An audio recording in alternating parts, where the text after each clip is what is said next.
There's a quiet that comes down when the darkness suddenly comes. It was like you could feel the shadow coming over you. The air was so clear that we could just see these streaks moving huge distances across the sky. You feel it in a way that feels so different. The images don't do it justice. And then you're just sort of locked in.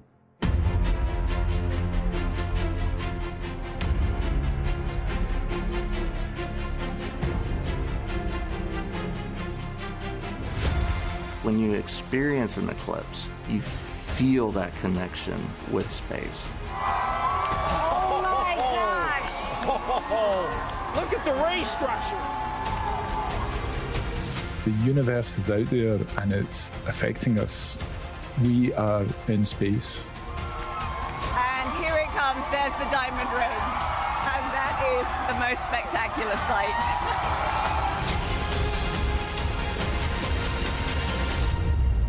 If you haven't seen it, you haven't seen anything.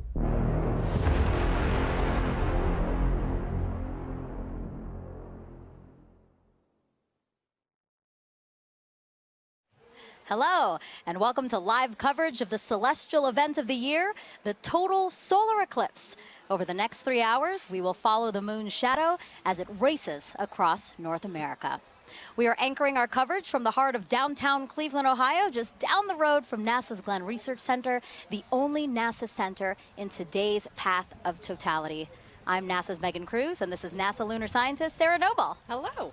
Today, NASA and the Great Lakes Science Center is hosting this free outdoor event for the community to experience the total solar eclipse together. You saw that beautiful aerial shot that we just had opening the show. We're seeing it again here. As you can see, we have a great fun crowd here. Yeah, we've been watching the crowd build all morning, and you can really feel the excitement starting to come now. Yeah, absolutely. The watch item, of course, is the weather.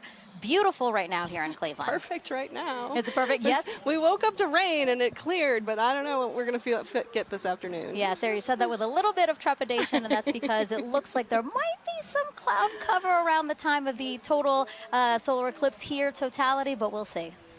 All right, so on your screen now is the first look at the eclipse from Mazatlan, Mexico, one of the first communities the moon's shadow will darken today. Right now, you see we're seeing a partial eclipse of the sun right now, but if you look at the upper left-hand corner of your screen, we're expecting totality there in about an hour and 4 minutes. And we want to thank our team of telescope operators spread out across North America. Because of them, we will always have a view of the sun during this entire broadcast, which is really awesome. All the way from Mazatlan up to Maine. Yeah, a very large swath, and we have it covered the whole way through. Now, if you scan your QR code that you see on the screen here, it'll take you to a live stream dedicated to just those telescope views, and it'll also take you to a Spanish broadcast of today's eclipse, and that starts at 1:30 p.m. Eastern Time. And Sarah, as you know this, all of the telescopes used for this broadcast have special filters on them, and those protect the operator's equipment and also the operators themselves, because if you view the eclipse without the proper protection, then it can severely damage your eyes. Yeah, that's right. We want everyone to enjoy the eclipse today, but we want them to do it safely. Right. So how do you do that safely? Well, you should be shielding your eyes with eclipse glasses like these. Hopefully you bought them from a reputable source and that they have a special rating on them, and this rating means that the lenses meet international standards to protect your eyes from the sun's bright light. But Sarah, you can remove the glasses during totality. That's correct? right. If you're lucky to be in the path of totality, you can, for those, that short amount of time that you're in 100% totality. 99% totality doesn't cut it. Right, exactly. 100%, nothing less. Now, if you don't have eclipse glasses, you can enjoy it indirectly with tools like pinhole projectors. And if you want to make one with us live in about 30 minutes, just grab a sturdy piece of paper or cardboard and a thumbtack or other sharp pin. I'm going to use my NASA pin for when we make it.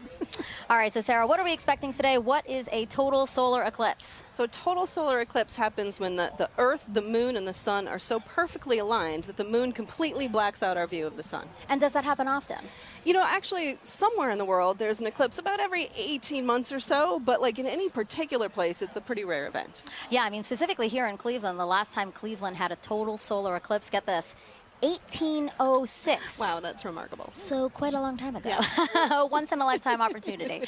All right, but not everyone is going to be able to see the moon completely eclipsing the sun. That's right. Only those of us in this narrow path of totality. But just about everyone in the U.S. will get to see a partial eclipse today, weather permitting. Weather permitting, yes. I hope that Cleveland here and everyone else along the path of totality will be good and clear. Okay, so let's take a look at today's path of totality. It passes through parts of Mexico, 15 U.S. states, and southeastern Canada.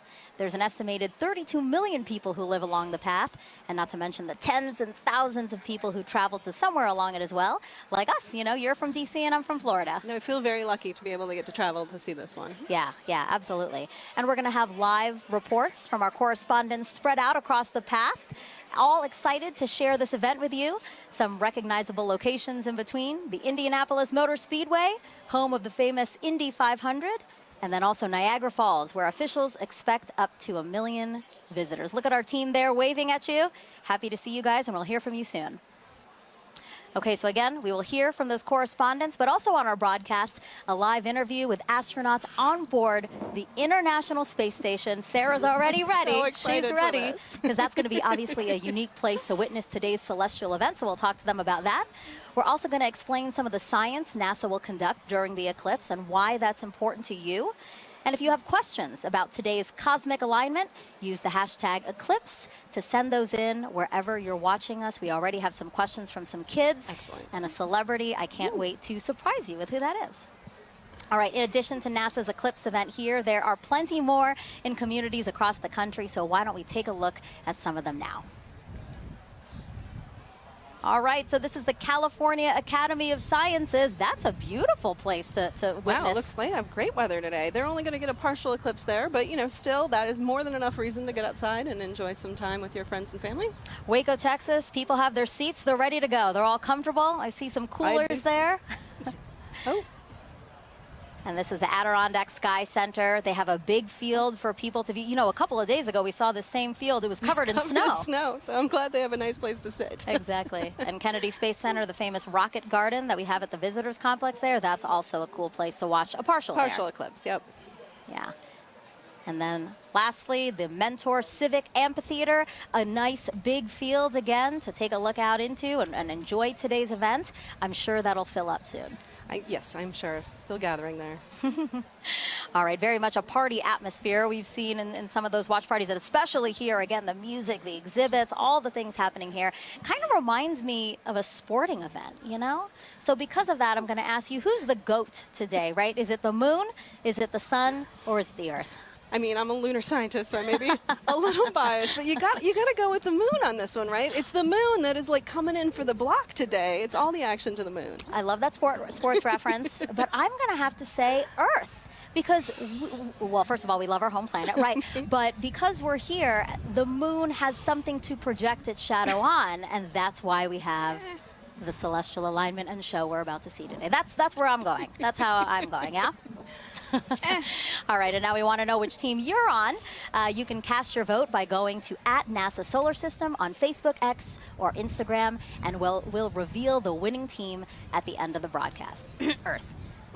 The moon shadow will only be over land for about 1 hour and 28 minutes today, moving at an average speed of about 1,900 miles an hour. Keeping track of it for us is NASA's James Traley. Yeah, thanks so much, Megan. I'm going to have to go with option number 3 there, the sun, because it gives us the energy for us to thrive here on Earth. And speaking of energy, it is bustling here at the Kennedy Space Center Visitor Complex.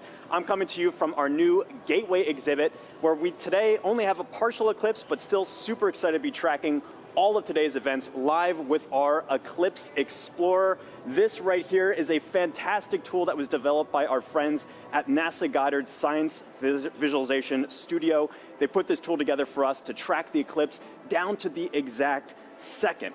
If you wanted to get an access to this yourself, get a feel for how this is going to look in your neck of the woods, you can go to go.nasa.gov/Eclipse Explorer, and you can track where your city is going to be, your zip code, by punching it into this little box here. It's going to snap right to your location and give you some key stats. You just saw Cleveland there, so I can bring them up here.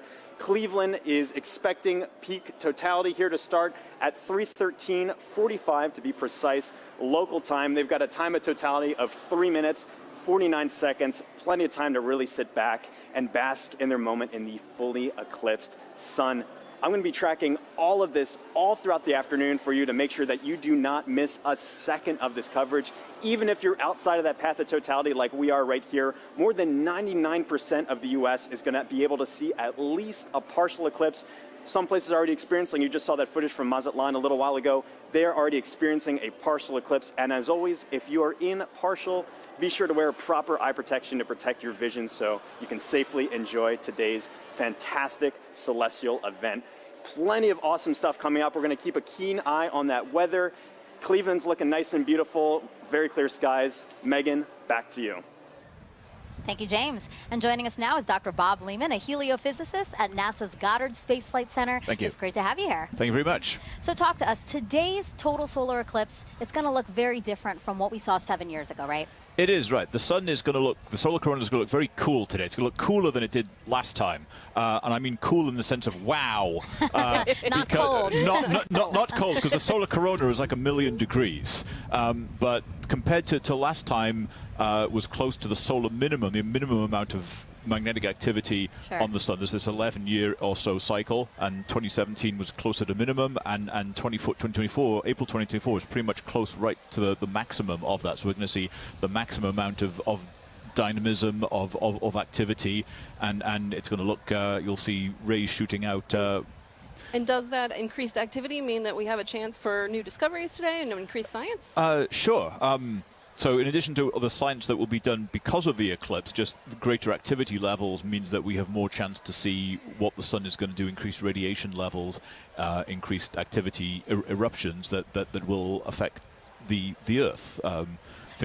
So how does that affect the Earth, and how do we study those effects? What do we have, the tools, the assets to study those effects? Sure. So we call the whole general thing space weather, so we get increased radiation or what we call coronal mass ejections, chunks of the sun that blow off and hit the Earth. And those affect things like power grids and radio communications and GPS satellites, all of which are everyday real implications for that thing that's 93 million miles away. And how do you feel? You know, you're a heliophysicist. This is kind of like your Super Bowl.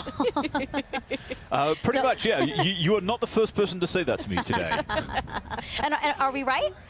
Pretty much, yes. I mean, this is it. I mean, 7 years, and I like to say there's the diving, trying to reach the goal line from the Super Bowl, 15, 20 years ago, that was like, totality, not totality, and yeah, today is it. I'm really looking forward to it. Yeah, absolutely. And we will have a whole bunch of fun here. Yeah, again, eclipses are a unique opportunity to really study the sun and how it affects us. So I know that, again, your fellow heliophysicists and really across the disciplines of science, I know that today is really special for a lot of people.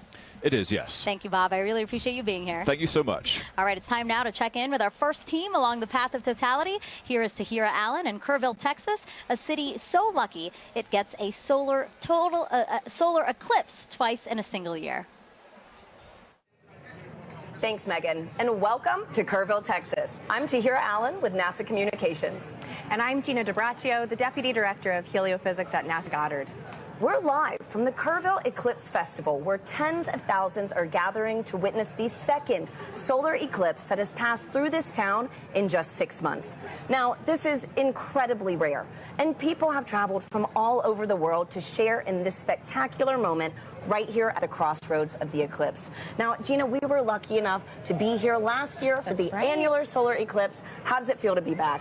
You know, the annular was such a spectacular experience, but I'm already feeling even more energy today, and it's I'm like so double excited the crowd. to be here. It is. Yeah. No, and And we have a full day of celebration in store. You know, the town really turned out for this event. This morning we heard from the mayor, and we are surrounded with food and shopping and different activities. I think I saw the Texas State Astronomy Club here giving out free telescope viewings. So it's just a really, really special moment for people to come together and enjoy this celestial event. It's right to hear it. And you know, we had some cloud coverage today. It's looking to be pretty good. It's going back and forth. So, you know, fingers crossed. Regardless of how this turns out, we have live music and dancing afterwards, so it's going to be a good day. Absolutely. And, you know, I mean, this is going to be my first total solar eclipse. Awesome. And so last year was incredible with the annular. Folks, if this is your first total solar eclipse, let us know in the comments wherever you're watching. We'd love to hear it. So this is also a good time to remind everyone that it is not safe to look directly at the sun without specialized eye protection for solar viewing. Now, that is except during the brief phase where the moon is completely covering the sun, and that will only be for those in the path of totality. Now, we have a special guest that you might recognize popping in to share some important tips to make sure you stay safe during today's events. Hi, Eclipse enthusiast. Lance Bass here, and I want to tell you how to protect those eyes and stay safe during a solar eclipse. During these celestial events, the sun, earth, and moon are in sync, creating solar eclipses. You can look directly at the sun during a total solar eclipse, but only when it's completely covered by the moon for a brief period known as totality. This is a really special moment. At all other times, you should wear eclipse glasses so that you don't say bye-bye-bye to your vision. Seriously. And eclipse glasses are not the same as regular sunglasses. No, they're not. Safe solar viewers are thousands of times darker and will have a specific certification that you should look for right here. Don't be a space cowboy and try to look directly at the sun. If you don't have eclipse glasses, you can use an indirect viewing method, like a pinhole projector. You can make one of these with something as simple as an index card with a hole, or a colander, or even your hands. With the sun at your back, you can safely project an image of the sun through the hole onto a nearby surface like the ground. It's gonna be me who is wearing my eclipse glasses, and so are you. Now, you can't have an eclipse without the sun, the moon, and the earth. And as you heard from Megan and Sarah earlier, we've been hosting a friendly competition to see which one of these three teams that you're siding with today. Now, Gina, I feel like it almost goes unsaid here, but I have to ask. I don't want to assume. Which team are you repping today? You probably were going to guess sun. Oh, Team Sun. Who would have thought? You're right. No. So heliophysics, it's the study of the sun and its influence on everything. And it impacts all of our planets. And today, the solar corona is stealing the spotlight of the show. So Team Sun for me. I guess it really is the star of the show today. But you know what, Gina? I think I'm going to have to be a little bit biased, too. Okay. So International Observe the Moon Night, which is NASA's annual celebration of all things moon, actually falls on my birthday this year. Okay. So I think I'm having a little bit of a lunar connection. All right, Team But Moon. for those watching, if you haven't joined the fun yet, you can vote for your eclipse team on NASA's Solar System, Facebook, X, and Instagram. We're going to be sharing those poll results throughout the show, so be sure to go vote for your team. Now, also during the broadcast, you can send us questions using #Eclipse on social media. We have teams standing by online to answer, and we're going to be taking some of those questions live on today's show. Now, speaking about taking questions live, Gina, we actually had some kids send in videos before today's show. Oh, nice. So let's roll one of those right now. My name is Jonathan. My question is, will NASA do any experiments during the solar eclipse? Thank you. Oh, great question, Jonathan. Now, we have a bunch of different experiments that will take place during the eclipse today. So first, we're trying to study the solar corona. So we have NASA's WB-57 high-altitude research jet flying across the path of totality, taking pictures of that upper atmosphere of the sun, that corona, so that we can learn its composition, why it gets to be heated to extreme temperatures. But we also care about the eclipse's impact on Earth and the upper atmosphere. So we're launching 3 sounding rockets up into the atmosphere before, during, and after peak eclipse so that we can study how the atmosphere is changing as well. So, you know, we're studying it with a plane, we're studying it with rockets. Exactly. Any other way? You know, we have balloons, science balloons that are going up too, and we also have different ways that the public will be able to get involved in some of these experiments too. Thanks, Gina. And I actually have a great follow-up question to this. This is from Lisa on Facebook, who wants to know more about the sounding rockets. So they ask, why is NASA shooting rockets into the moon's shadow during today's events? Okay, let's talk more about the sounding rockets because they are a lot of fun. So the first sounding rocket will be 45 minutes before peak eclipse, the next one during that peak eclipse, and the final one after, 45 minutes after. And that's because we really want to understand the difference in density and temperature and these different factors in the upper atmosphere and really get a sense of how the atmosphere changes as the eclipse is coming and passes over. So we have all these rockets going up and it'll be a good day for that. Great, and hopefully we'll get to see a replay of that later on in today's show. That's right. Now, folks, it is really special for us to be back here in Kerrville, Texas, covering today's total solar eclipse. Just last October, an annular solar eclipse passed right through this town.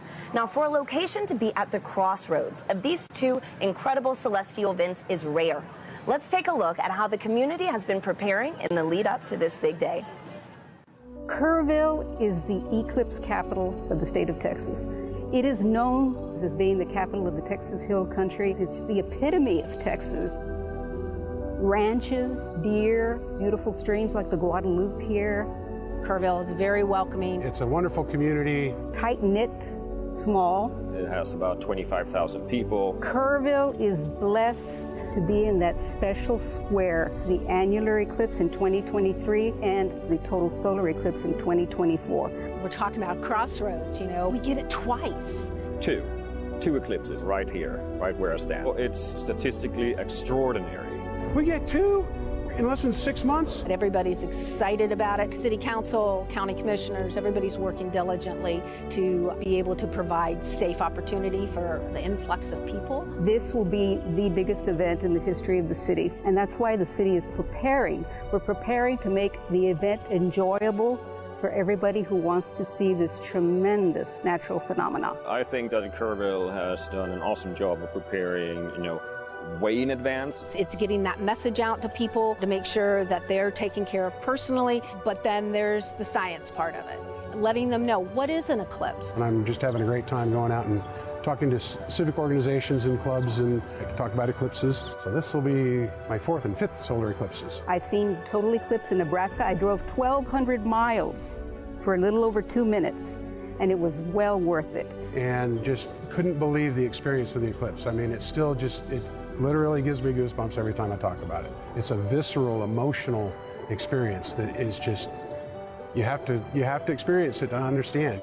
I thought I knew what it would be like, but I gasped at the sheer wonder.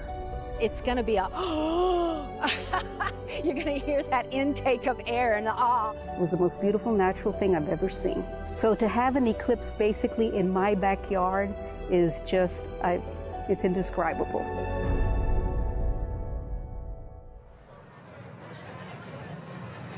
We're here now with Catherine Troach, a telescope operator with the Night Sky Network, who is giving us these high-definition views of the sun that you see in your screen right now, of the eclipse over Kerrville, Texas. Kat, thank you so much for being here with us. Thank you so much for having me, and let's thank the weather for cooperating finally. Right? Oh my goodness. Thanks, Kat. And so I'm looking at the telescope feed that we have, and we have first contact now here in Kerrville. Yes. Okay, so for people who want to become an amateur astronomer, what advice do you have? Where should they get started? The easiest way to get started is to look up Night Sky Network. Night Sky Network has over 400 astronomy clubs in the United States. You would just use our search function to plug in your city and find the club that's closest to you. And if you don't have a club that's close to you, you can use our coordinator tips to start your own astronomy club. Wow. That is awesome. And you know what? For folks, if you want some more details on the Night Sky Network and other things on how to become an amateur astronomer, you can visit go.nasa.gov/Night Sky Network. Now, a fun fact about today's broadcast that I absolutely loved learning was that so many of our telescope views that you're going to be seeing today are from amateur astronomers.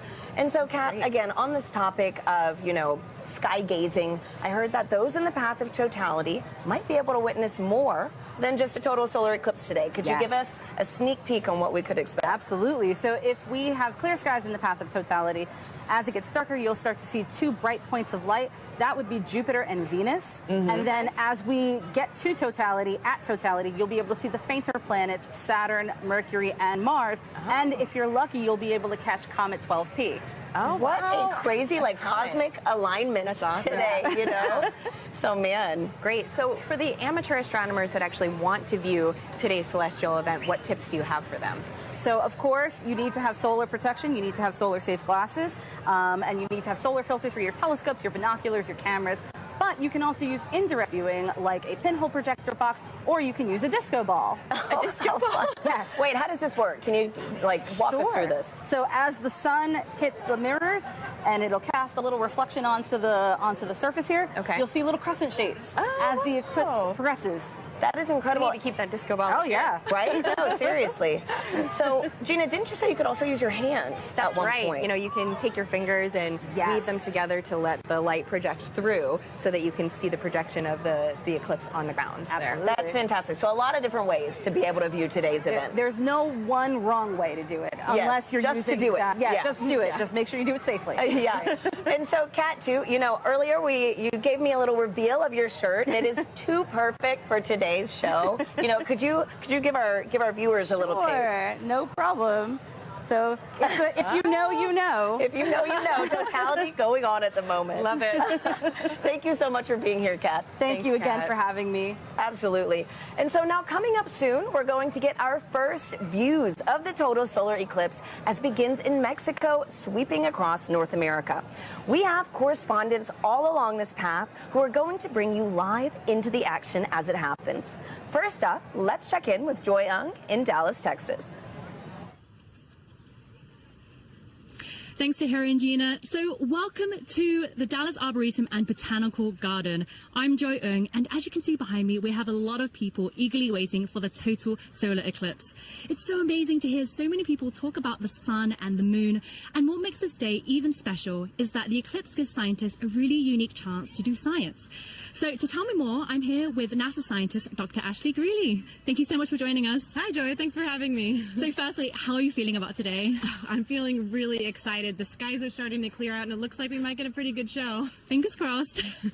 So earlier in the show, we learned that today's eclipse will look quite different from the 2017 eclipse. We're going to see more structures in the sun's outer atmosphere. So Ashley, can you tell me, why is that different? Why is the sun going to look different, and why is it changing? Sure. The sun goes through phases, which we call a solar cycle, that last roughly 11 years. And those are periods where the sun is less active and periods where the sun is more active.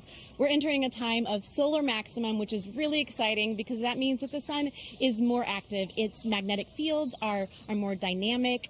We may see features here, such as streamers, which looks like little spiky wisps in the sun's atmosphere, which we call the corona, and then little prominences, which look like little peak arcs on the surface of the sun. Yeah, we're really excited to see this, and we hope that we'll see some really interesting features. There may be a little bit of asymmetry as well in the magnetic fields, and I don't know, I guess we'll have to find out in about an hour. So the sun is changing. So do those changes affect life on Earth at all?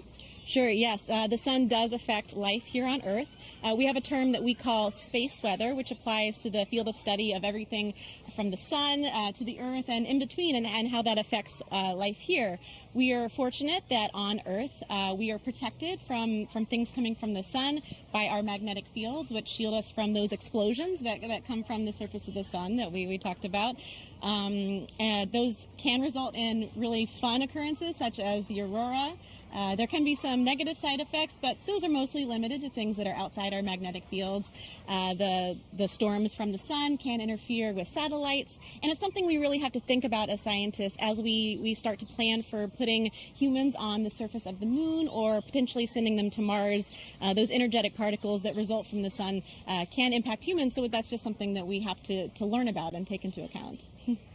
So the sun is always there, of course, but why are eclipses a good time to study these effects called space weather? Yeah, eclipses are a really cool time for scientists to be able to study the sun. It's really hard to completely cover the disk of the sun in order to study the sun's atmosphere, especially that inner part of the atmosphere. We're really fortunate that here on Earth, our moon is just the right size and just the right distance from Earth that it can completely block out the sun's disk during total solar eclipses. So we're really able to observe that inner atmosphere in a way that we can't normally. So this event is really exciting for both scientists and the public alike, and that's just such a cool experience to share together. Thank you so much, Ashley. So if you're lucky enough to be in the path of totality, keep an eye out for that sun's outer atmosphere, the corona, and you'll know that you see these spiky features, and it's because the sun is heading towards its most active phase. So for now, let's head to our friends in Russellville, Arkansas. Jasmine, how are things looking on your side? Joy, things are looking absolutely fabulous in a very sunny downtown Russellville, Arkansas. As she said, I'm NASA's Jasmine Hopkins, and I am coming to you live from the Depot District, where the city is throwing a massive block party, all in celebration of the total solar eclipse. Now, people in Arkansas have great reason to celebrate because this is only the second total solar eclipse visible from the state since it was first established in 1836, and the next one visible from here won't happen for another 2 decades. So people around me are gearing up for what feels like a once-in-a-lifetime opportunity. Now, it's not just the residents of Russellville that are excited. On average, the city has about 29,000 residents, but for the past 8 months, they've been preparing to receive upwards of 100,000 tourists right here in the city. Now, of course, NASA has been a big part of that preparation, so to show you what we've been doing to help, I have a video here to show you. So we have been talking to the next generation of space explorers right here in Arkansas. We started off at Arkansas Technical University, and then we moved on to Russellville City Schools, where we spoke to hundreds of students all the way from 8th grade to 12th grade about this total solar eclipse. We had NASA's Marshall Space Flight Center, the Arkansas Air National Guard, the U.S. Space and Rocket Center, and even the Paris Observatory joining us all the way from France. Now, during that moment of totality, Arkansas will experience from 94 to 100% obscurity from the sun, and we'll have 4 minutes and 12 seconds to really soak in that fantastic cosmic event. Now, until that moment, of course, we are telling the residents to stay safe, keep those solar eclipse glasses on. But now let's go from Arkansas to Illinois with Blair Allen. How are things looking for you? Jasmine, we're super excited here because crowds are filing into the stadium, but the main story here is the weather. Everything looks absolutely good and clear for totality today. We're very excited. We're just hoping, just like 2017, a little cloud doesn't come in and obscure things. But I tell you what, there's been a total solar eclipse here in 2017. Observation did not stop at SIU. Joining us now are 2 SIU students who actually did some observing. This is Callie and Paige. Now, Callie, I know that you guys went to Australia in 2023 and you observed the totality using an interesting technique. Can you tell us about that? Yeah, so when we were in Australia, we used a sun funnel to view it, and what it does is it projects basically what the telescope is seeing onto a film. And so a sun funnel is just basically a funnel with 2 hose clamps and rear projection film, and it just projects the sun, and we actually captured a picture of totality as that eclipse was happening. And it's pretty cool because it allows other people, instead of having to go through the eyepiece, you get to see it. Pretty impressive. Now, Paige, you guys are going to do some observation today. What are you set up for here in Carbondale today? Yes, so we have 2 telescopes set up with the sun funnels for viewing for a select view of the public, and right now we're pointed at the sun and we're excited to see totality. Now, what are your odds on good weather? It's looking pretty good. I'm excited. Isn't that great? I'm so excited. I tell you what, one final question, because I know you're experts with solar safety, but Team Earth, Sun, or Moon? We're both Team Moon. Team Moon, Team Sun. I tell you, that's the best you're going to get, but we're all pro eclipse. Back to you, Tahira.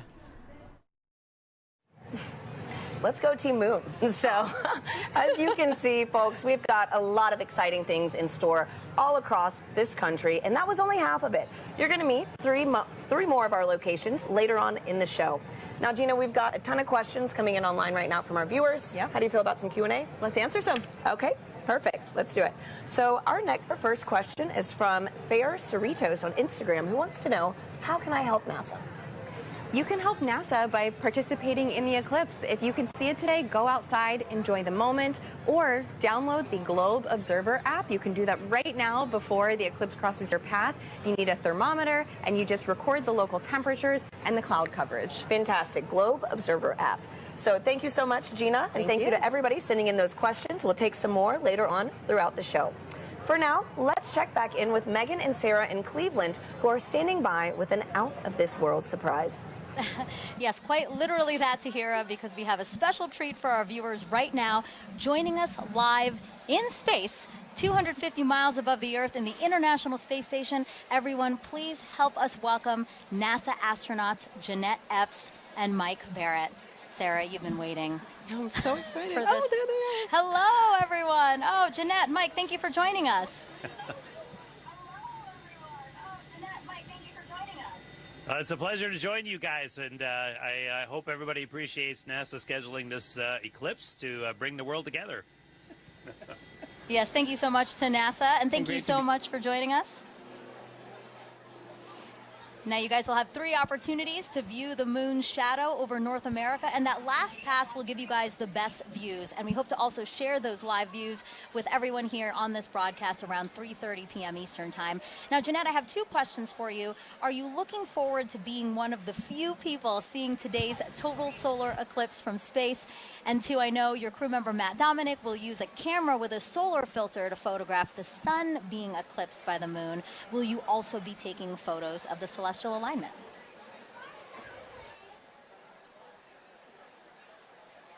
I'm definitely taking pictures of the solar alignment.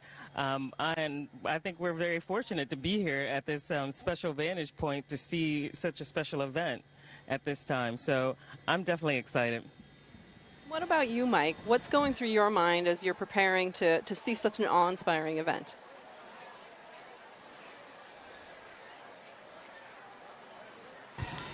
Well, admittedly, I'm a bit of an eclipse junkie. You know, my first one was like when I was 19 with the homemade telescope in the desert, and a few since then. And actually, during the 2017 eclipse, I was on a chartered aircraft several hundred miles off the coast of Oregon watching it. And I got a strange bucket list, and this is one of the things that's on it, to actually watch an eclipse shadow cross the Earth from space.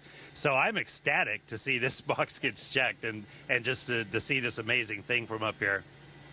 Yeah, the fact that that was actually a box on your list is pretty amazing. Amazing. And then now it's getting checked. So, you know, for those wondering, this is what the moon's shadow will look like to Jeanette and Mike. We're going to show you video taken from the space station of the total solar eclipse in 2017. And you can clearly see the shadow moving across the top of your screen there from left to right. We actually sped up the video so you can see more of that transit. This would look a lot slower to them, but really cool.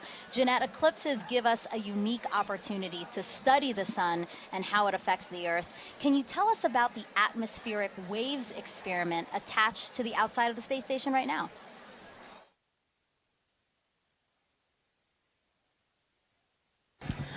Sure. We have an atmospheric wave experiment that's going on now, and what it looks at are these atmospheric gravity waves. And these waves transport energy and momentum up through the climate system.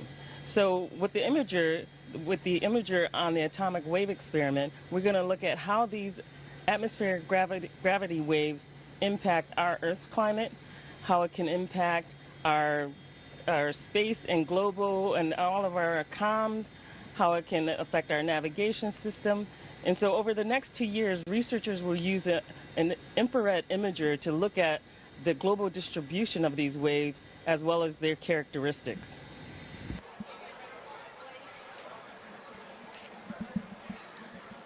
Mike, how does it feel to have a hand in maintaining the space station so that important science like the atmospheric waves experiment can happen?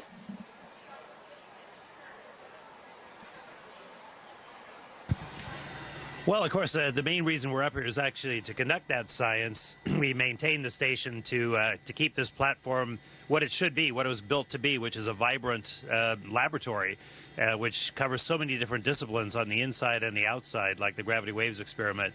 I mean, it's an honor and a privilege, as much as anything, to have a hand in that science, and we end up being basically the eyes, the hands, the on-site presence to conduct that science. And we get to be the first to see results of just amazing things that are years in the making by a bunch of really smart, ambitious scientific teams on the ground. So that's really where the joy is. Maintaining the station is just like maintaining a research ship, something I actually quite like. So I feel very much at home in that role. It's still blowing my mind. I mean, we're here in Cleveland, Ohio, live. You guys are up in space in the International Space Station. I can't believe the opportunity that has been afforded to us, and I hope our viewers really enjoyed this time with you. And I hope you enjoy the show from up there.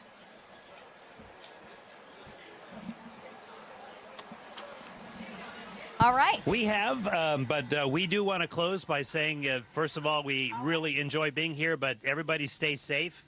And use the simple means to protect your eyes as you look at the eclipse, as Jeanette and I are modeling here, which makes us blind as a bat on the inside, but solar protected on the outside. So we encourage everyone to do the same.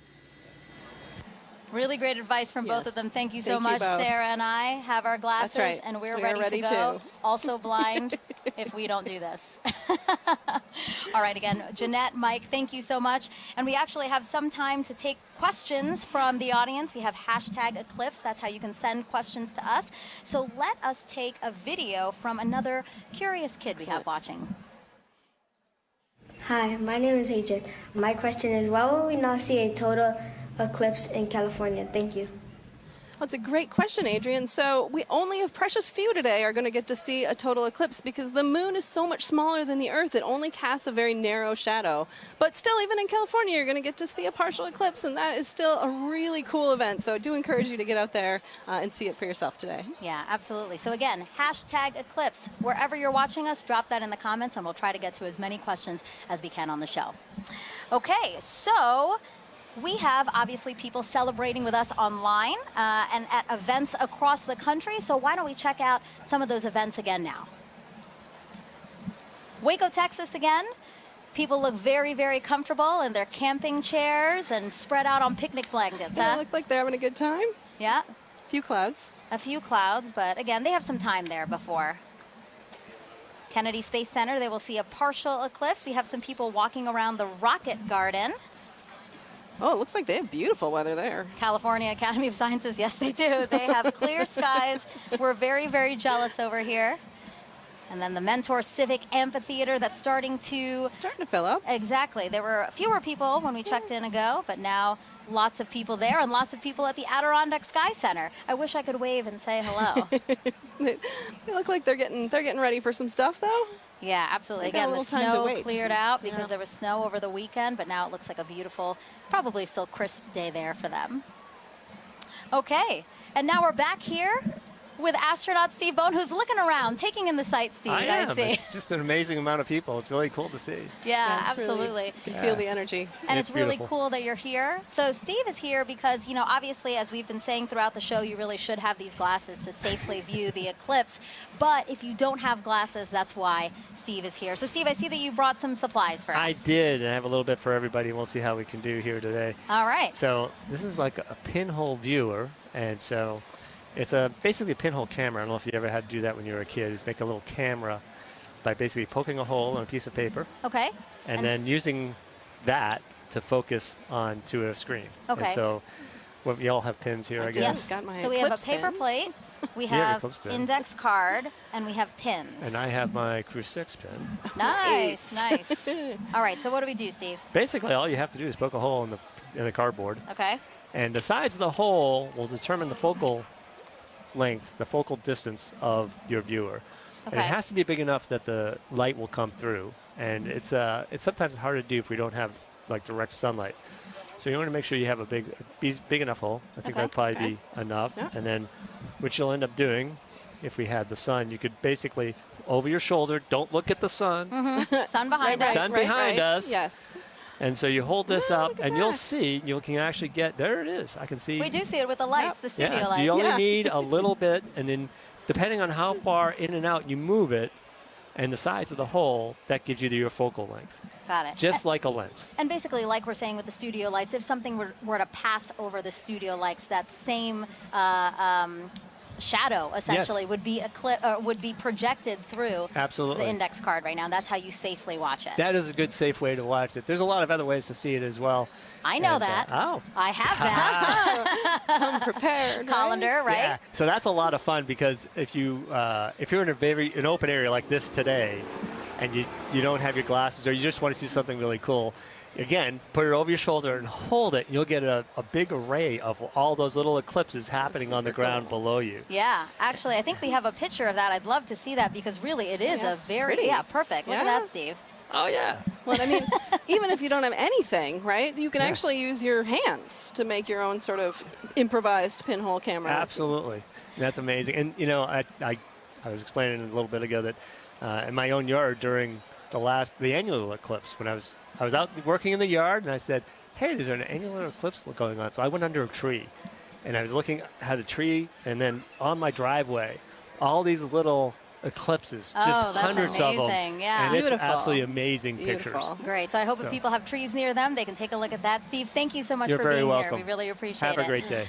All right, so the eclipse is getting closer and closer to the west coast of Mexico. We will experience totality there at Mazatlan, in particular, 2:07 p.m. Eastern Time. So let's head back over to James at our eclipse board for another look at the path of totality. Yeah, thanks so much, Megan. A lot coming up very soon, and make sure you know exactly when to go outside to observe that totality if you're on our path. Or even right now, if you're experiencing a partial eclipse, I've got in our Eclipse Explorer here, I can zoom out just a hair here to show you this. I've got our penumbra on, so this is all the places inside here already experiencing a partial eclipse. You've been seeing some great feeds from our camera in Mazatlan, Mexico. They've been experiencing that kind of crescent sun for a little while now. They're just about 20 minutes out from actually experiencing totality itself. They're going to have a long window where they are 4 minutes and 17 seconds. For some context, back in 2017, the last eclipse that swept across America, the longest time was only around 2 minutes and 40 seconds. That was in Carbondale. This time around, some very long times, just a little bit northwest of Torreon, Mexico. They're going to get upwards of 4.5 minutes. A lot of time to really observe it, but just make sure that you know when to be outside. And as always, access that tool at go.nasa.gov/Eclipse Explorer. This is going to keep moving on. You see this little thing. I have this actually running in real time. This is our shadow of totality. This is going to continue to move further and further to the northeast and actually make landfall in just a few moments in Mazatlan, Mexico. As you've seen all throughout the broadcast, we've got correspondents all up and down the U.S., all the way up to Maine, covering this live. Very excited to continue tracking this. Make sure you know what's going on here. But for now, back to you, Megan. All right, thank you, James. So now let's introduce you to more of our correspondents along the path, starting first with NASA's Lauren Ward, standing by to show us what's happening in Indianapolis, Indiana. That's right. Thanks, Megan. We are at the Indianapolis Motor Speedway in Indianapolis, Indiana. It is a gorgeous day. Behind me, I have over 50,000 people here to spectate today. Today, we are waiting for a spectacle that is of a celestial kind. Of course, this is most known for the Indy 500, but we are waiting for something a little bit special today. With me, I have the 2016 Indianapolis Motor Speedway winner, Alexander Rossi. Good to see you. Good to see you. Thank you so much for having me. It's great to have you. So the Helio Big Year is a celebration of sun science and how the sun touches everything, including IMS. So tell me, the track when you're doing a qualifying round is about 4 minutes long, which coincidentally is the length of totality. So tell us, what is it like being on the track?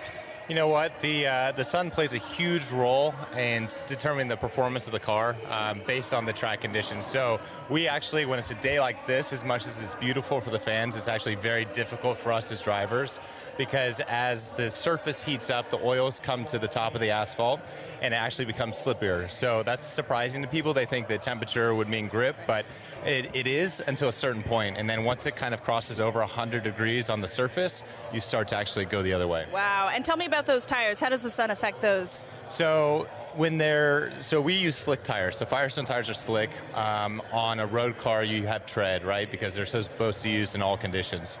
Slick tires actually have a bigger contact patch, more surface area, so they generate more grip. add a temperature, right? So they operate between 180 to 230 degrees Fahrenheit. Again, the sun is good until a point. When they go over that 230 degree mark, you start to lose that grip again. Ooh, all right. Well, we have a little competition going on today. We're trying to determine whose big day is it. Is it the sun's, the moon's, or the Earth? So my question to you is, are you Team Sun, Team Moon, or Team Earth? That's a hard one, but I'm going to go Team Earth. You know, I just think we're so lucky, especially today with the people that are around us here, to be able to witness what we're about to see. Go Earth. Go Earth. You heard it here first. All right, guys, thanks. We'll be back here. Daryl in Niagara, over to you. All right, thank you very much, Lauren. Just 500 miles northeast of you, we are here at Niagara Falls, right next to the Niagara River. This is a special location for a lot of people because it is a once-in-a-lifetime opportunity to see a natural wonder set against a celestial one, the solar eclipse. And so let's talk first of all about the natural wonder, and it all starts right here. Look at this massive river and the amount of water that's moving through here. 500,000 gallons of water, 500,000 bathtubs actually going over the falls at every 60 seconds. It's tremendous, the flow here. It interacts with the air, it hits the rocks, and it also, you know, it flows up a mist column that is omnipresent. This is always here. So one of the things that eclipse watchers want to see is, how does it interact with the light? Will we have a pink rainbow because only prominences from the sun will be seen and they're pink? We'll have to see about that. One thing we do need is a little bit better cloud clearing around here because we do have some cloud cover. But that's okay. People who have gathered here are excited and they're hopeful that it will clear. Who's here? Well, I want to show you our camera from about 500 feet away. Look at all my friendly eclipse watchers. Are you guys ready for an eclipse? Yeah! Whoa, I love the energy. We could use this energy to blow the clouds out of here. As our camera backs out, you're looking at Terrapin Point, and this is the lawn here. It's roughly the size of a football field, and everybody who's here, a lot of people came in at 6 a.m. this morning.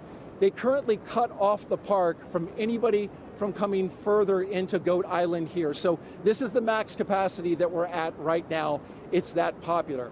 Over to the other side, our friends from Canada. Look across the river gorge, about 1,000 feet away. Niagara Parkway is lined with people. So it's a beautiful shot over there, and we really appreciate our Canadian friends who have joined us. Now, this isn't just about the solar eclipse. We've been here for the past week, and we were at locations all across Niagara Falls, 12 to be exact. Take a look at this video. Crowds of people packed the Niagara State Park Welcome Center, where Commander Moonikin Campos, the mannequin who flew around the moon during the Artemis 1 test flight in 2022, was on display. Our partners at the Canadian Space Agency sent kids virtually to space all week long. And NASA experts from the Kennedy Space Center gave presentations and talks at places like the Niagara Aerospace Museum and libraries across the area. The outreach was a huge success, with thousands of people participating in the events and passing through our exhibits. And we just want to thank everyone who came out to see us at all our locations, and we hope you left a little inspired about space exploration and a little wiser about all NASA's missions. Okay, coming up, we've got a very special guest for you who's going to share the eclipse with us, CSA astronaut Jeremy Hansen. He's going around the star today, the moon. Not the star, the sun, the moon. The star of the show, I should say. He's going to be here. He's interacting with the public. We're going to get his thoughts on totality along with everybody else who is here. And we're pumped and excited. Right, everybody? We ready for an eclipse? Can you hear the excitement? All right, now I'm going to send it 800 miles to the northeast to my colleague Angelique Herring, who is in Holton, Maine, where I hear you have some pretty good weather. Hello, Daryl, and welcome everybody to Maine. That's right, we do have some great weather. We are here in Maine, and actually we're about 3 miles away from the Canadian border, and also about the last stop on I-95 North. So we're the northmost spot for today's eclipse broadcast, at least in the United States. And so hello from way up north. Now, just like Daryl said, we do have some excellent weather here in Maine today. We've been here for a couple of days, and it's actually been pretty wintry right up until about yesterday. We had snow, it was pretty cold, but you know what? Today, the sun is out, the skies are blue, and it's looking like perfect conditions for an eclipse, or as the Mainers would say, wicked good weather. Now, we're actually standing here in Market Square in Maine, and we are outside of the Temple Theater, where it has actually been in operation since 1919. Over the last 150 years of its operation, it's seen everything from silent films to burlesque shows, and today, it's got a more celestial show with the eclipse. Now, the last eclipse to come through Maine was actually in 1963, and that eclipse is only visible for about a minute. In contrast, today's eclipse will be visible for at least just about 3 minutes or so, so everyone here is going to have a lot of time to take in the celestial show, really soak in the event. And the next eclipse won't be coming through Maine until 2079, so makes a lot of sense that we've got a lot of people here really excited to see this once-in-a-generation opportunity and event. We're all excited. I know everybody here is excited, so we'll be here waiting for the moment that we've all been waiting for, the eclipse. With that, back over to you, Megan. Hey, thank you, everyone. It was really cool to see everyone along the path of totality. You can tell we're covering a large swath of land because everybody's in different kind of attire. Yes. You know, you have short sleeve shirts somewhere, and then you have like Daryl, who it looks very, very cold, and he does have some cloud cover, so I hope that it does kind of clear out for him. I feel like we've covered all of those levels of weather over the last day and a half. That's true, here in Cleveland. So, but it's looking nice now, so that's great. And actually, if you were watching our screen here, we just had a view of the eclipse in Mazatlan, Mexico. In about 10 minutes, that's when we'll start seeing totality in that area. And in that time, the U.S.'s top doctor is encouraging everyone to try and watch this celestial event for our physical and mental well-being. Hi, everyone. I'm U.S. Surgeon General Dr. Vivek Murthy. I'm thrilled to be joining you today as you gather to experience a truly awe-inspiring event, the last chance that we'll have to see a total solar eclipse in the contiguous United States for the next 20 years. The sun is a universal source of light and life. It contributes to our physical, mental, and emotional well-being, and it unites all of us. Today, no matter where you're watching from, whether it's along the path of totality or a partial solar eclipse, you are sharing the experience with millions across the nation. And moments of connectedness like this truly matter. Last year, I issued a Surgeon General's advisory warning about the public health crisis posed by loneliness and isolation. I shared that our connection with one another is a powerful force that can help protect against the damaging physical and mental health impacts of loneliness. What better reason is there to come together with friends and loved ones than to share a once-in-a-generation experience like the solar eclipse? This is an experience that will stay with you, precisely because of the awe that it inspires. Awe allows us to step outside of ourselves, giving us fresh perspective and opening us up to connections. So grab your eclipse glasses and let's enjoy this moment together. Some great advice. Thank you so much. All right, we have time for other hashtag eclipse questions. Sarah, are you ready? I am absolutely ready. All right, let's take a look at this video from a familiar face. Hey everyone, I'm Scarlett Johansson, and I play a NASA Public Affairs Director in the new film Fly Me to the Moon. I hope everyone is safely enjoying today's eclipse. I actually have a question about the moon for NASA. So during a total solar eclipse, I've heard that craters and features on the moon play a role in what viewers see on Earth when the moon blocks the sun. So why is that? Question, Scarlett. So yeah, as we, the moon isn't a smooth marble. It actually has big, high mountains and valleys, these craters. And as we approach totality, sometimes you'll hear people talk about Bailey's beads, and these are the last few moments of sun creeping through those deep valleys. Yeah. Just before we hit totality. Yeah. Absolutely. Thank you so much. It's so great to have you here to answer some of these questions, and we plan to take more. If you send them in, hashtag eclipse again.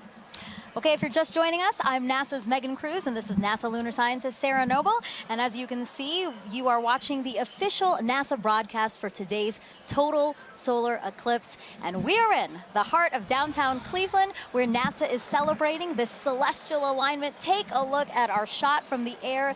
That is how many people who are just here at the Great Lakes Science Center alone. So many more spread out throughout Cleveland because, again, The last time this city had a total solar eclipse was 1806. But again, just down the road, we have the only NASA center in the path of totality.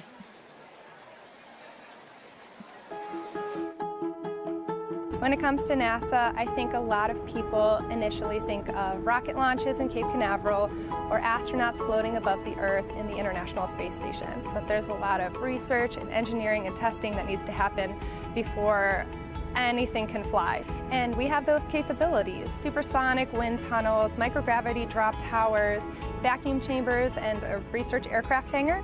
And that's why people from all over the world come to NASA's Glenn Research Center right here in Cleveland, Ohio. What we work on, power, propulsion, communications, you need it for anything that flies. We like to say the road to the moon goes through Ohio, and that's because our test facilities are crucial to advancing the Artemis program. Part of our vision for going back to the moon and establishing a sustainable presence is having a lunar gateway. A lunar space station can fly successfully around the moon and sustain astronauts there. And we are leading the program that's developing the power and propulsion element. NASA's Neil Armstrong Test Facility in Sandusky, Ohio. It's the only place in the world where you can test a full-size spacecraft for all the extreme conditions of launch and spaceflight. Right now we have the Orion spacecraft. This is a spacecraft that actually went around the moon, but we're using it as a test article now to make sure that in the launch environment, that spacecraft is safe. When it comes to aviation, every U.S. plane has NASA Glenn technology on board, which makes your flight cleaner, safer, and quieter. And looking at solutions like electric and hybrid electric propulsion systems that will reduce or give us different ways of converting energy that are cleaner. Our center partners with a lot of community organizations to share NASA's discoveries or just get kids excited about science, engineering, technology, and math. I really enjoyed the VR experience. It was really cool to be able to sit like I was an actual pilot flying. I feel like I could potentially look into considering aerospace. We've also made it our mission to prepare Cleveland for the April 8th total solar eclipse. We demonstrated different types of hands-on activities for educators to share with their students, as well as the science behind a total solar eclipse. My favorite thing about Glenn is our people. Not only are they crazy smart, but they are genuinely good people. And we are literally part of almost everything NASA does. And so what's really great about being here is you're in the heart of it all. And joining us live is now NASA Administrator Bill Nelson. So great to have you here for this celestial event. Thumbs up. Thumbs up from the Administrator. Now, Administrator, why are solar eclipses so unique, such a unique opportunity to study our sun? Because you have the alignment of three celestial bodies, and unique things happen when that occurs. And it has a profound effect here on Earth. Just think about it. The middle of the day, all of a sudden, it gets totally dark. And us earthlings are not accustomed to that, and nor are the other little earthlings. Right.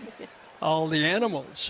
But it's also an opportunity for us to study much more one of those celestial bodies, and that's our star, our sun, and our star in our solar system. And we can find out more about that gaseous explosion that's coming out from the core of the sun when we can see it better. And we can see it better because we're not looking at the bright ball. You're suddenly looking at that corona, that mass of gases that are coming out from the edge of the sun. Right.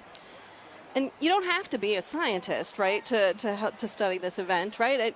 How do we get help from people across the country to help us study these things? Well, by asking them. Make a note of anything that you observe and then share that with us. All right, and Administrator, you know, we have to take precautions when viewing a solar eclipse.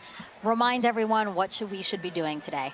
Okay, you've got some glasses. That's right. That's right. The glasses are all ready. Absolutely essential. You want to put these on as it is starting to have that moon move in front of the sun, and we don't want you to damage your eyes. Right. Yep. And it's incredible. You put these glasses on in the normal sun of the day, you can't see a thing. Can't see a thing. But when you Yes. look at the sun, you will be protected. Administrator, thank you so much. We really appreciate your time here. And now we're going to head it back over to James at the Eclipse board. Whew, yeah, the countdown is on. Just a few moments left until the eclipse makes landfall in Mazatlan, Mexico. Right here, you can see where that eclipse totality shadow is right here. It's going to continue moving very rapidly onwards to Torreon, where we also have a live feed covering all of this event. Super excited for that big moment. And let me actually just go to our moon board here, and we can play through this at 60 times speed. I'll zoom in a little bit here. And Scarlett Johansson had a question a bit earlier about the kind of rippling effect that we see of the eclipse shadow. When you first see this right here, at first glance, you might think it's low resolution or we're lacking some kind of information here. The inverse is actually true. This is actually incredibly high resolution, this shadow projection that we have, because of data that we've been gathering at our moon for more than 10 years, thanks to an orbiter called the Lunar Reconnaissance Orbiter. It's been mapping our nearest neighbor in incredible resolution, just really getting every single bit of valley or crater or mountain. All of those little imperfections on the moon are contributing to that shadow that we see rippling across the country. You're not going to be able to see that from the ground, but looking from space, you see that really cool effect of kind of the rippling there here. So let's just preview some things to come here. In Mazatlan, they have that last little crescent sliver of sun.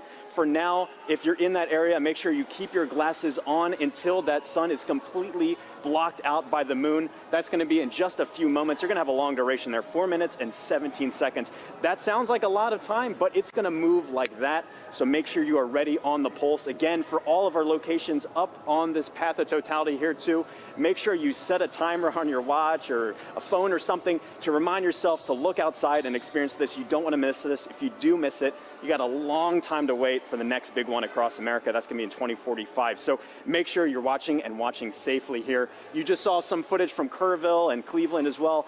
It's a little bit cloudy in some places, really hoping that that clears out in time for us to have that beautiful view. But in just a few moments right here, this eclipse is going to be coming up in Mazatlan, Mexico. So for now, this is going to be really exciting. The countdown is on. So for Mazatlan, this is the last little bit here. Again, I'm always keeping an eye on that weather. And also one little note about our tool here too. If you wanted to see, this little icon kind of previews what the expected eclipse is going to look like at that given time. All these little googly eye features are clickable, hyperlinkable. You can kind of click on that. It'll snap you right to that exact time to get an idea for what it's going to look like in your neck of the woods. But for now, the big moment's coming up. Back to you, Megan. Let's check it out. All right, thank you, James. And as you can see, wow, we just have a tiny little faint sliver left of the sun in Mazatlan, Mexico. We are expecting totality in 1 minute and 35 seconds. You know, joining us now to walk us through this, Kelly Korrick, an astrophysicist with NASA's Heliophysics Division. Kelly, tell us about the science NASA is about to conduct right now in Mazatlan. So science that they're going to conduct is about the WB-57. So we're going to fly some planes over and make sure that we can actually see that solar corona, that hot atmosphere that's around the sun that we're about to get once we reach totality. Yeah, and it looks like it's almost there. Yes, it's almost there. You know, we have a view right now of inside the cockpit of one of the WB-57s, or at least we're efforting one, because as you said, this is going to be a huge part of what we do in Mazatlan. Definitely, yeah. It's the oh, there it is, Kelly. There it is. Oh, look at that view. So we're looking out. Oh, that's great. We're looking out, and it looks like we might be able to. We're seeing a lot of clouds, but hopefully a shadow as well as we're coming in to totality there. And so, yeah, so these WB-57s are carrying 3 different instruments or 3 different experiments, 2 to look at the sun and 1 to look at our atmosphere, because our atmosphere actually responds to the eclipse. And we're trying to figure out how that ionosphere, that layer of the atmosphere, actually responds to it. And you said it does look like there's already a shadow over land. You know, we also have a shot, and we'd like to pull that up now, a shot of the coast and the fact that it's already going on over. And you know what's really cool about all of this is we do have eyes all over this thing because we are collecting so much data. Yeah, definitely. I mean, we have the stuff here. We also have rockets on the other side of the country being launched to, again, study that. Oh, look at that. There's the diamond ring. That's right. We're not there, but I feel the energy just watching it. Yeah, so this is because of the craters and the peaks and valleys of the moon, we're seeing the last bits that are just getting through, and now we're getting to totality. This is great. So you're starting to see those pink fingers out there kind of sticking out. Wow. So again, totality here in Mazatlan, Mexico, the first community in North America to experience the moon completely eclipsing the sun. And if you are in Mazatlan right now, it is now safe to remove your eclipse glasses for the next 4 minutes.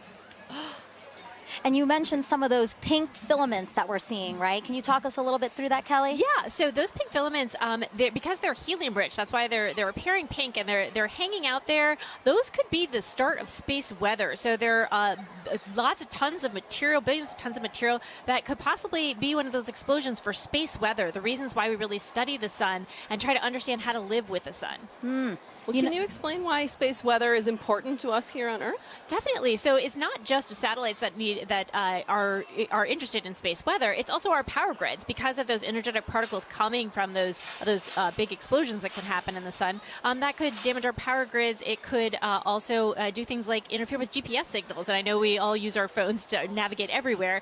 So if we didn't have that, that would be a big problem. So we're looking to understand it better so we can all mitigate all those things. Some of the movement we're seeing here is just our telescope operator adjusting because, again, they needed to make some changes for before totality. Now they're viewing it a different way, and then after totality, we might see some shakes there as well. But I really just cannot believe how crisp it is. As we said, it's not a marble, but I mean, just the view of it is so crisp with these little, again, those filaments are just amazing that we can see that to such accuracy, you know? Right, definitely. And also the white fuzz. I mean, you're seeing something that's 1,000,000 degrees just hanging out all around the sun. And, 3 billion Earths can fit inside of there. So there's a lot of atmosphere there, all around there, just hanging out, being very warm. And so one of our mysteries is, and one of the B-57s are addressing. There you go, WB-57, our pilot. Yeah. He's flying. So basically, Kelly, he is going to fly and try to chase down the shadow for as long as possible, keep up with it as long as possible. Exactly. The shadow is much faster than the plane. However, they can chase it for a while and get an extra 2 minutes. So on the ground, we can only get 4.5 minutes, and they're going to get 6.5 for that plane. I love that they're waving to us. Oh, there you go. And now we're flipped. Now we're seeing the front. So again, they are in night. I mean, it looks very dark with only some light in the horizon, yeah? Right, yeah, and that's what we'll expect wherever we see totality. Is the night sky is very dark. You might even see some planets or stars, and then you'll see like twilight all around at 360 degrees. What an amazing vantage point as well. My gosh. I'm very jealous. Kelly, are you jealous? I kind of feel like you're jealous. I'm kind of a little jealous. Yeah, I kind of want to, see if I can make a faster plane so we can, follow it the whole way. Plus, they're up above the clouds, so they don't have to worry about the clouds. Exactly. Well, I do want to say a big thank you to the WB-57 pilots and the whole team supporting them for that great view. That was awesome. Kelly, you have a wealth of knowledge when it comes to the sun. And for those watching, if you're interested in learning more with her, check out her and other experts featured in the Sun series of NASA's Curious Universe podcast. And that QR code will pop up on the screen, and that'll take you straight to the episodes. Again, look at that double box we got there. We're showing you amazing views during this broadcast. A big thank you, actually, to the Solar System Exploration Research Virtual Institute, or SERVI, for providing the telescope views from Mazatlan. Yeah, the SERVI team down there, the SERVI team is based out of Ames, but it is a collection of teams across the country and across the world that are sort of studying the intersection of science and exploration, helping us get ready for our next trip with humans to the moon. Yeah, that's amazing. Okay, totality is actually about to end in Mazatlan. Let's keep watching our screen right now for, again, what are we watching for, Kelly? We're watching for the diamond ring effect. So that's when the first bright light, we're starting to see it on the side there. So you're going to put your glasses on right now to protect those beautiful eyes, because now we're going back to the partial phase. Whoa, that's amazing. Wow. Yep. Kelly, that's a filter, by the way, everyone. That's why we're seeing that. But when you said put on your glasses, I'm so trained now to do it that I almost did it here in Cleveland. No, we're fine in Cleveland. We're still in Mazatlan. Again, what we're seeing is because we needed to adjust the filter now that, again, it's basically like putting on our glasses. The way that you said people on the ground need to put on our glasses, our telescope operators need to protect their own eyes as well as their equipment. Exactly. Well, thank you so much, Kelly. I really appreciate your time here with us. It was so fun to learn about the science and actually see the first eclipse come for North America here. So thank you so much. Thank you. All right, as you can see, there's a lot to learn about our sun and eclipses. So to explain it all in a really fun way for kids, NASA developed a clever game called Snap It. We have another QR code coming on your screen right now. Just scan that code, or if you're watching us on your phone, all you have to do is screen grab it, press on it later, and you can check out that game. Also the website, if that's easier for you, go.nasa.gov/snapit. Okay, so NASA can predict the total solar eclipse's path to a high degree of accuracy because of a spacecraft that launched nearly 15 years ago. This same spacecraft is now helping our Artemis II astronauts who'll be orbiting the moon next year.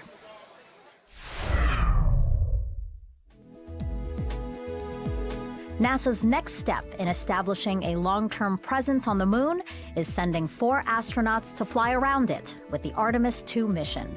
Part of the crew's training has been to study images from NASA's Lunar Reconnaissance Orbiter, or LRO. The spacecraft launched in 2009 and continues to use 7 instruments, including a high-resolution camera, to help us learn more about the moon's surface. Because of LRO, we now know more about the moon's topography than any other planetary body in the solar system, including Earth. The Artemis II crew used LRO data and photographs to learn how to identify lunar landmarks they'll see from orbit and to seek out sites of scientific interest, like possible landing spots for future explorers.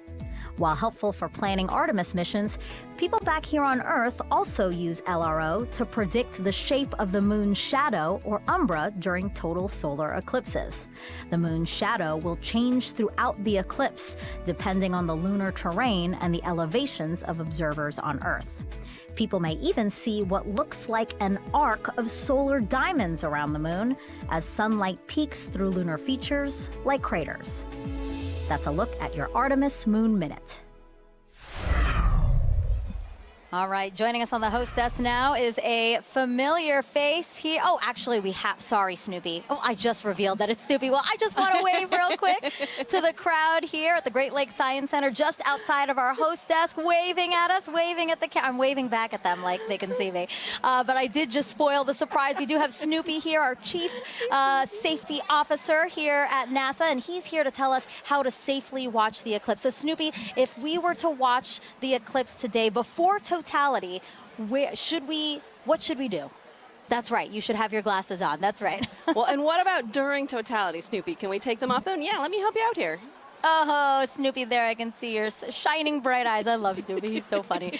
Now, Snoopy, I have to ask you a question, okay? So today we've been polling everybody, asking for the total solar eclipse today, who is the big star of the show, right? Is it the Earth? Is it the Earth? Is it the moon? Is it the sun? Okay, but you have to pick one. You have to pick one. You have to pick one. You don't want to pick one? All of them. All of them are great? That's right. Snoopy, thank you so much. I know you're super excited to see the total solar eclipse today. We're glad to have you here. Bye. All right, now let's head back over to Tahira in Kerrville, Texas. All right, thanks, Megan. I mean, what an incredible view from Mazatlan, Mexico. That was amazing. And folks, as you can see in your screen right now, we are less than 1 minute away from the eclipse crossing over Torreon, Mexico. Gina, how fast is this moon shadow moving right now? I mean, it's flying. It's going about 1,900 miles per hour as we're chasing it across the U.S. That is incredible. And so, you know, in Mazatlan, we were able to see the diamond ring effect. That's right. It was beautiful. So hopefully we'll be able to see that in Torreon right now. Yeah, we're watching that live feed. Yes, just to see this sliver crossing over the moon. That's right. We're getting so close there. We are Hopefully getting we'll see so that diamond close. ring too. Wow. Look at this. And so we're about 10 seconds away. Here we go. Let's take it in. Wow. What a spectacular. Going into totality. Wow. There you have it. We are in. Yep, that diamond ring came through, and we see a little bit of those Bailey beads too as we're looking at it. Those kind of the lights trickling through around the surface of the moon, coming through the peaks and valleys.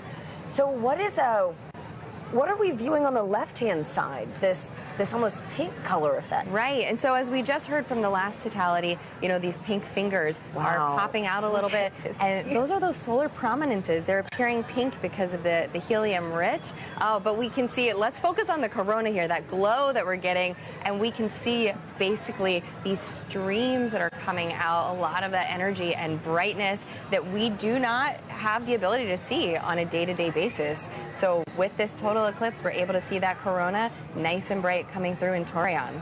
That is just a magical view. Oh my goodness, It is.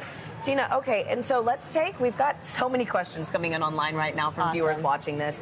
Our first one is going to be from Justin, who wants to know, right now we are seeing a pretty clear and spectacular view of a total solar eclipse. Yes. But Justin wants to know, what will it look like if it's clouded over? Right, so the view that we're getting right now, you won't be able to see that if it's clouded over, but you will have effects going on, right? You'll get a change in the temperature, so the temperature will drop. It'll still get darker as well. It's already getting dark here in Kerrville. I mean, we have some cloud coverage, right? And we're feeling a little extra wind. It's noticeably darker despite the clouds that we have, so you'll get some of those environmental effects, even if it's cloudy where you are. And so a great follow-up, we've got Halloween Ghoul on YouTube who wants to know, again, will the temperature change during totality, which I know you mentioned that it will get a little bit cooler. Yes. But do you know about how many degrees we can expect? Yeah, it depends on the location, the humidity, multiple factors, but it can change by about 10 degrees or so, depending where you are, maybe even a little bit more than that. And, we're feeling a little chilly kind of where we're sitting compared to what it was earlier. And, I mean, I'm just staring at this view of totality that we have in Torion.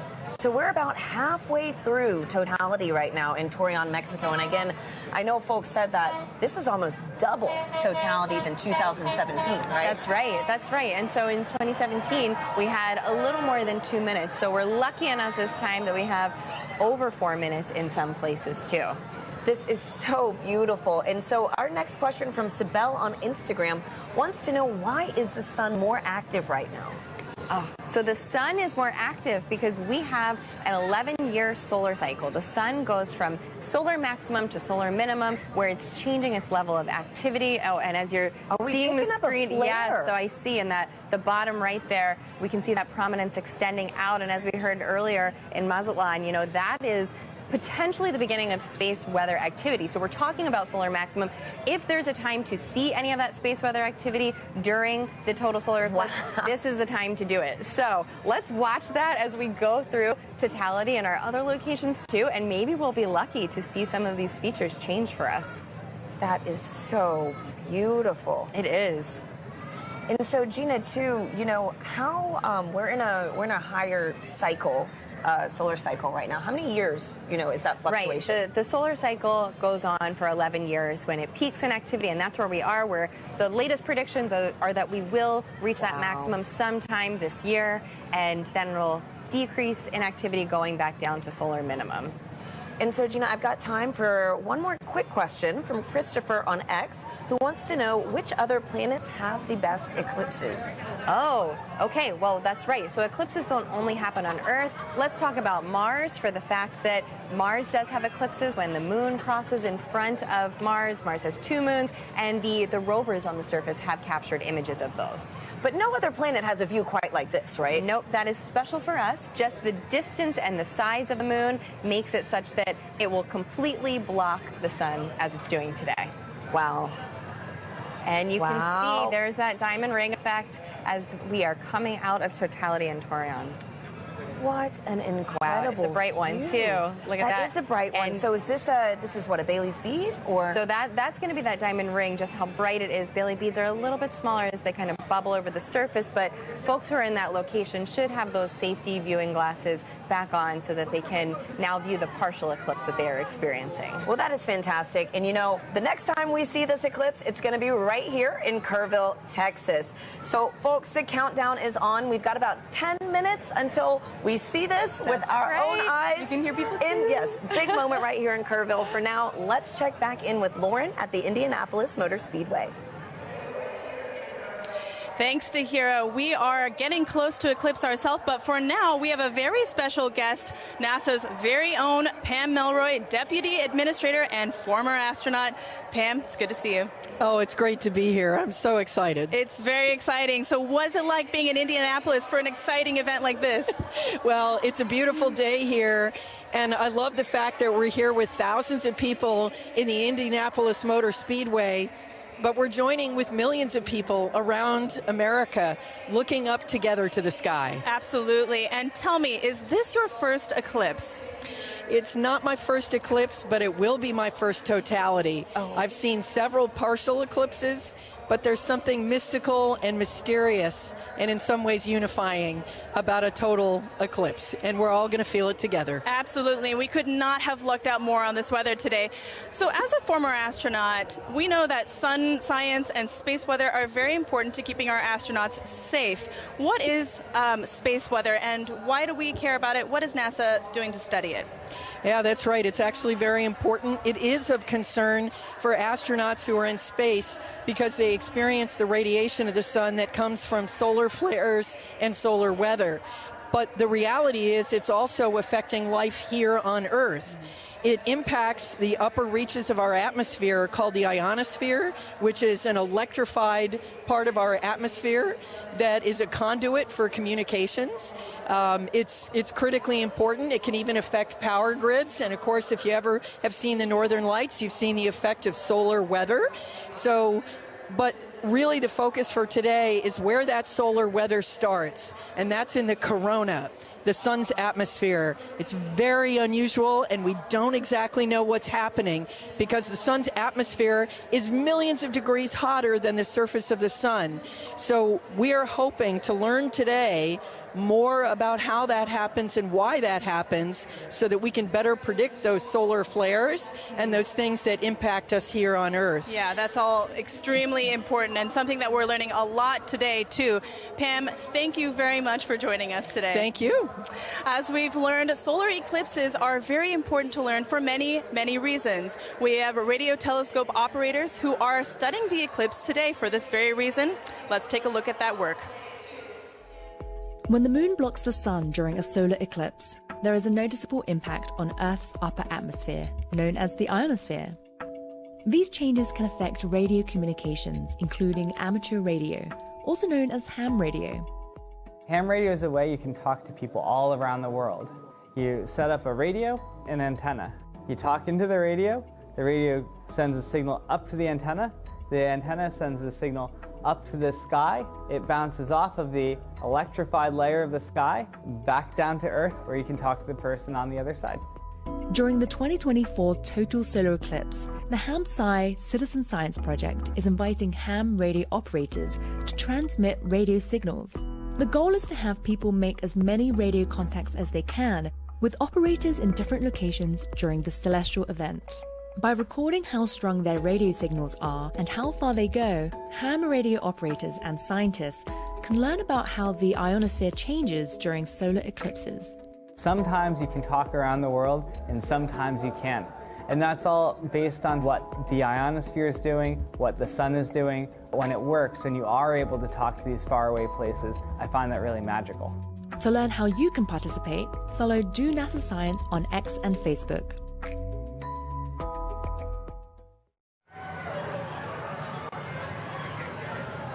And we are minutes away from the total solar eclipse over Kerrville, Texas. The temperature is dropping. As you can see, I had to throw on a jacket. The sky is dimming. We're on the edge of our seats, and we are joined now with astronaut and commander of the Artemis II mission to the moon, Reed Wiseman. Reed, it's an honor to have you here. Thank you. The crowd noise, the fact that the sun is behind the clouds most of the time and peeking out, it's so wonderful. I know. True. Thanks for being here, Reed. As you can hear, we are ready. We are right there. So exciting. So tell us, Reed, obviously everybody is excited, but have you seen a total solar eclipse before? Never a total, so I will share this darkness with you and this whole crowd the first time. Oh my wow, gosh, this is incredible.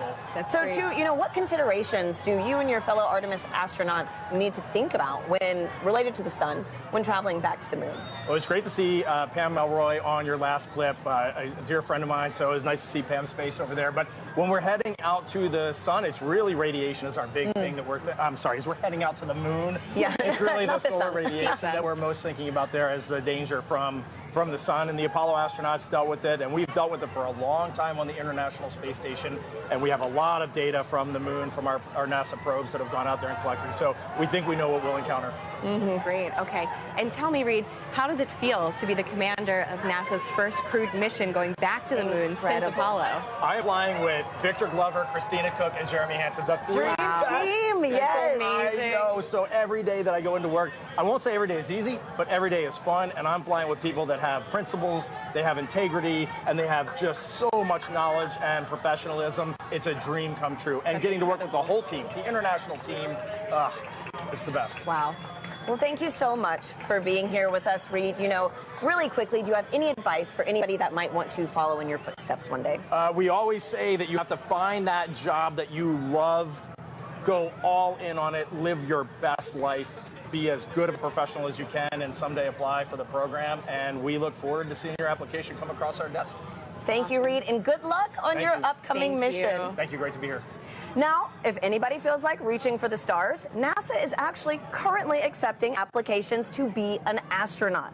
You could one day travel to the moon and eventually to Mars. From teachers to scientists to even those in our armed forces, we are looking for a diverse group to take humanity farther into the cosmos. You can apply now through April 16th by visiting go.nasa.gov/astro2024. Now, timing is everything when it comes to pulling off successful science during an event like today. Let's hear from a very special guest who also knows a thing or two about perfect alignments.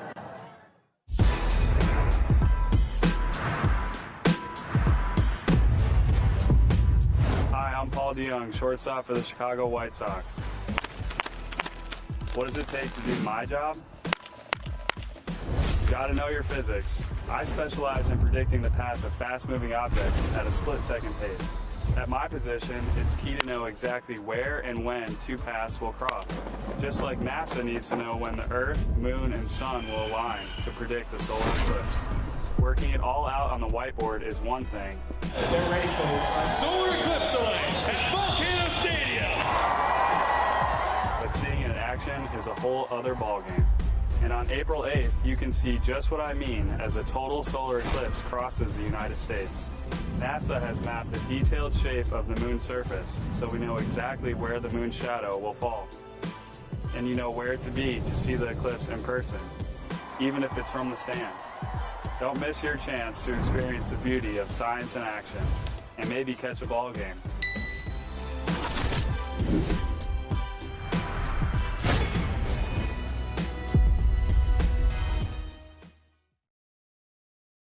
She can't see it. We are 2 minutes, under 2 minutes actually, away from totality here in Kerrville, Texas, which will mark the start of our eclipse coverage across America. Now, folks, we have a little bit of cloud coverage right now in Kerrville, so we are showing the Dallas feed. But again, we're holding out hope. We are. Gina and I are thrilled to be here with Dr. Nicola Fox, who is the Associate Administrator of NASA's Science Mission Directorate. Nikki, thank you for being here. Oh, I wouldn't be anywhere else. Thanks for being here, Nikki. So tell us how the science conducted today will really impact the future of exploration at NASA Science.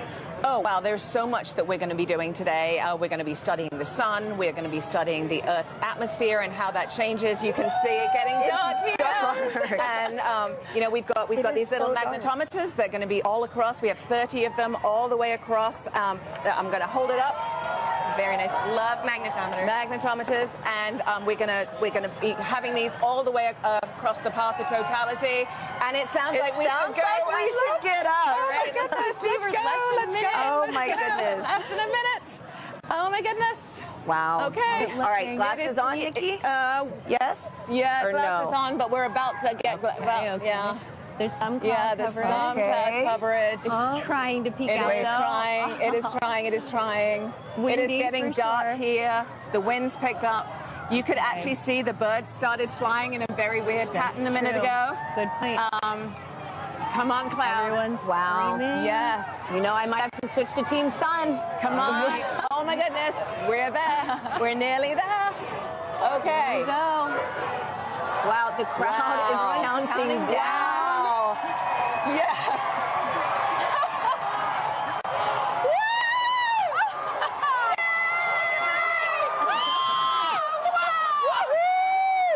Oh my gosh, it's beautiful. And the corona! Yes! Oh my goodness. That is amazing. I told you. No, go away, clouds. Go away, clouds. They're going to Look move. at that. Oh my goodness. I have been saying all day. Look how dark. Look how dark it is around here. Yeah. It is just this white ring. A white ring. Yeah.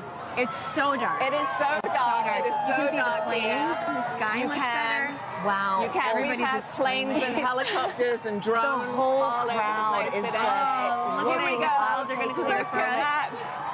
Yes. Yes. Woo! Woo!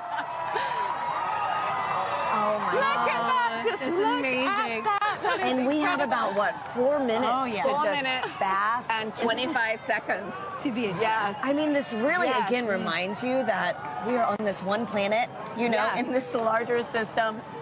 And you have to be on this planet to see what we're seeing. You do. right now. That's why we are Team Sun, Earth, and Moon. Because you need the moon for an eclipse. You need the sun for an eclipse. And we're Right. standing on the Earth to see it. Oh, man. So, all of Amazing. NASA science represented by a total solar eclipse. And something that, what, over 30 million of us today, at least in at the least, path of totality. at least, yes. Able to witness yeah, this. 31 about people you, living in the path of totality. So Doesn't imagine count how the many people travels. actually traveled here. Yes. Absolutely. Yes. This Wow. is getting me extra excited about all the science that All the science that we're doing. right? Yes. Yes. All right, those clouds are playing tricks Those on us clouds now. are being pretty mean. Yes. It was nice to get a taste, though. Wow. true. It is Yes. so dark. It is. We've got everybody it is looking so up. dark. I'm so happy that, Yes. for folks that travel, Yes. able to see this take place. That's right.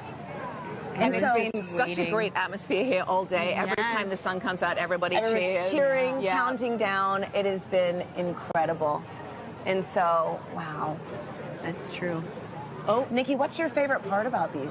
About an eclipse? Is this your first? No, this is my second one.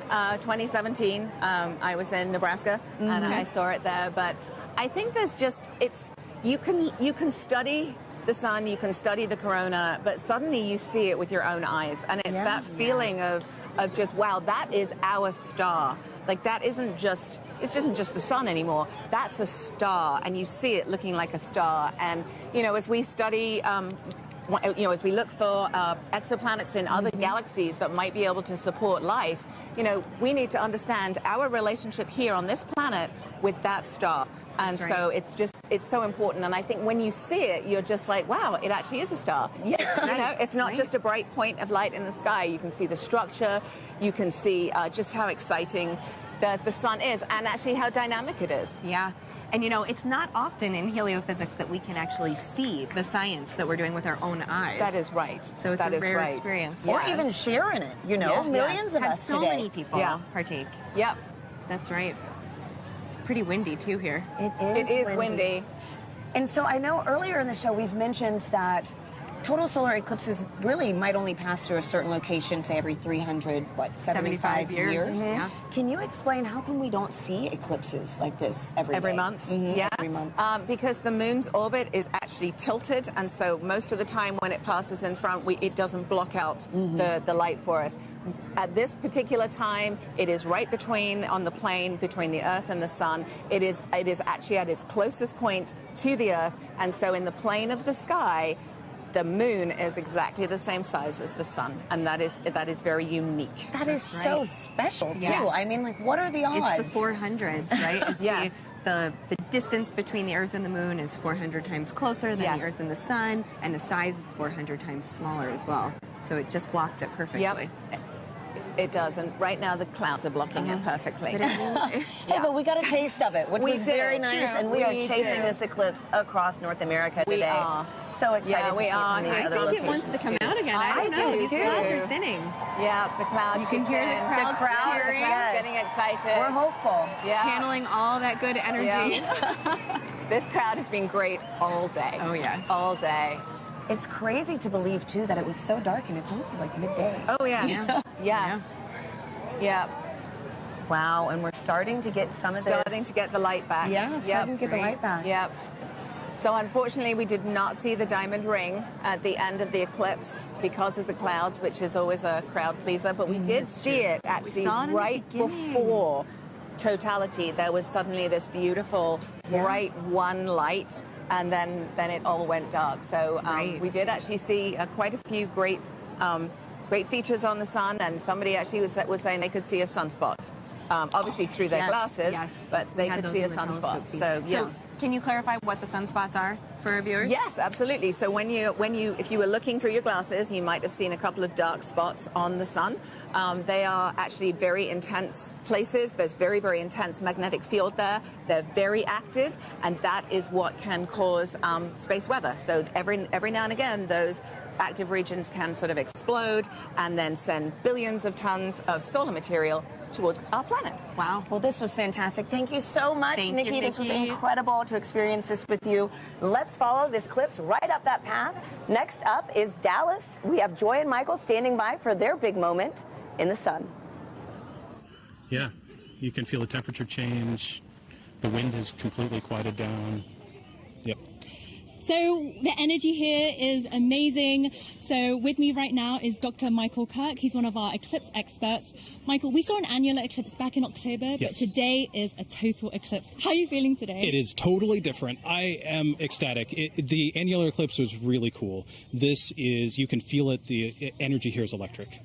If you look around, you can see that the darkness is coming. Let's have a quick look at what we're looking at right now. We're almost there. We're a couple of minutes away. Ooh, yep. Just a crescent left. So let's quickly talk about some of the ways that the public are participating in the eclipse right now. Yes. Michael, can you talk about some of the citizen science projects? Yes, there are people all around the country right now making measurements of audio recordings to see how the environment is changing. And it is a great opportunity to do genuine science with just an audio recorder. Fantastic. So we are almost like, let's see, a few minutes away. So minute 30 out, I think, actually. Okay. So let's have a look at the eclipse. Michael, what should we expect to see moments before totality? Okay, so as we approach totality, you're going to see that crescent sun slowly drift away, and then you're going to see the Bailey's beads, where there are these bright points of light that are last bits of sunlight cascading through the moon valleys, and then right before totality, you'll see a diamond ring, that last single point of light, and then we'll be in totality. We just have a thumbnail of sun left. We are closing in on totality here.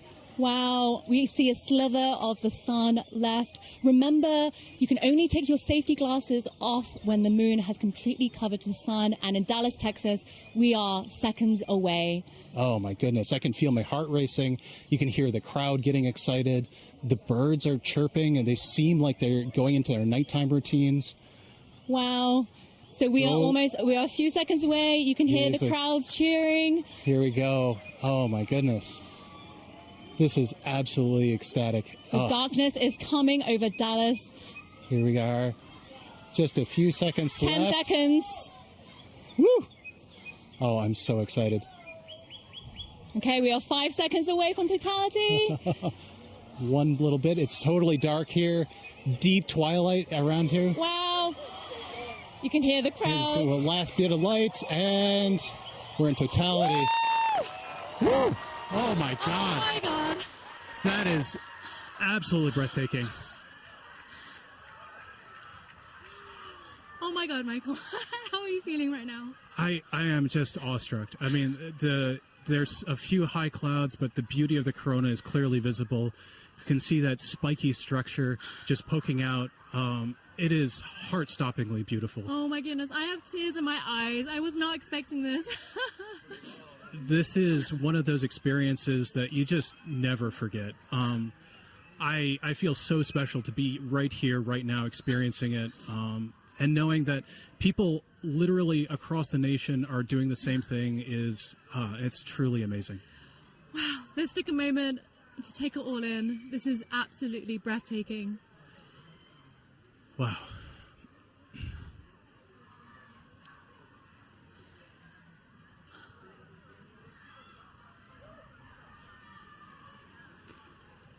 You can see that spiky structure of the corona. That's indicative of our approach to solar maximum. That asymmetrical nature of the corona happens when we're in solar maximum, and that's going to be happening in about a few months from now.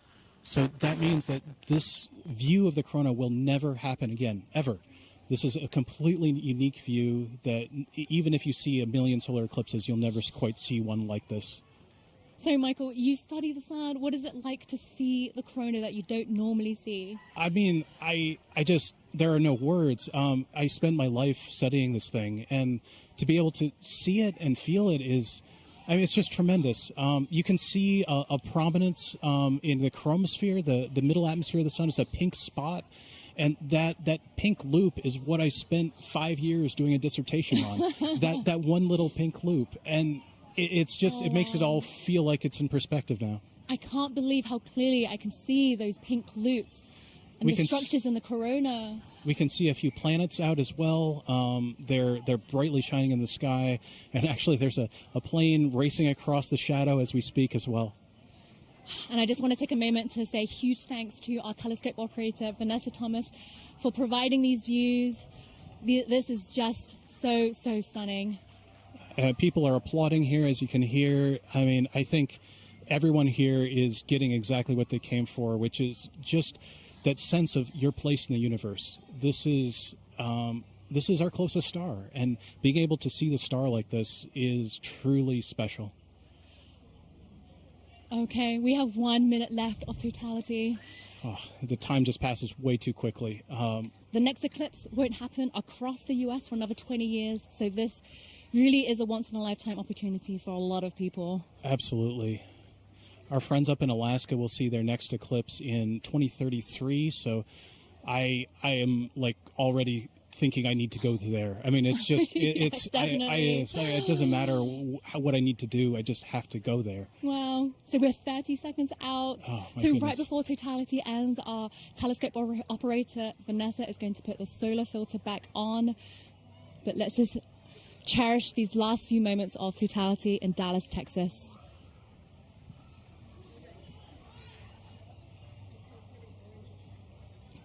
Michael, what will happen right before totality ends? So as totality is ending, we'll go through the process in reverse. You'll see maybe a diamond ring, a few Bailey's beads as the sun creeps out of totality. And then we're going to go back into a crescent sun again. Okay, and there's a diamond ring again. So it's time to put your glasses back on. And Sunglasses back on. Sorry, eclipse glasses back on. And it's coming back again. Wow, the slither of the sun. And you can see shadow bands on the ground right now. It looks like it's almost raining, or you can see those shadow bands racing across the ground as we come back out of totality. Wow. Whew.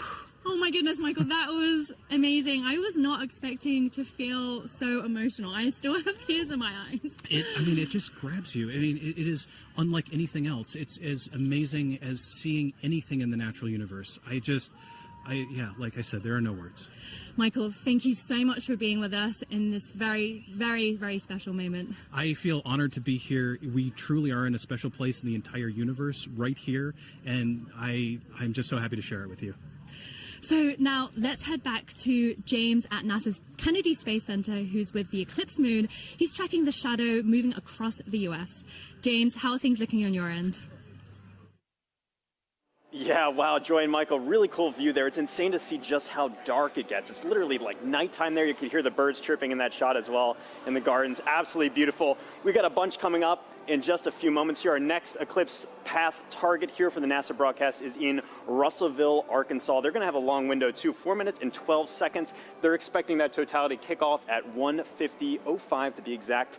Again, you can continue to track this with our eclipse tool here. This is at go.nasa.gov/Eclipse Explorer. And you can see just how quickly it's moving. I'm playing this in real time. You can see that shadow. It's already moving very quickly to the northeast. And the fun isn't just for our friends on the path of totality, and there are a lot of people on that path of totality. About 31 million people reside somewhere on that path of totality. But there's a lot of people obviously outside of that path as well too. If I put on this overlay here for the percent coverage, a lot of folks us included here in Florida are experiencing that partial eclipse. As always, if you are in a partial eclipse, be sure to be wearing those eclipse glasses to protect your eyesight as you're viewing it. But you can see these bands here are greater than 75% view. So say you're watching up in, I don't know, Milwaukee here, for example. You've got a great view, almost 100% coverage. You're not quite at totality. 89.4%. Looks like you got good cloud cover there. 20% cloud cover. So hopefully you got a nice view up there as well, too. I've also put on this overlay here to show you just the amount of the duration of totality. You see a lot of our places are within this middle band right here that are getting more than 4 minutes.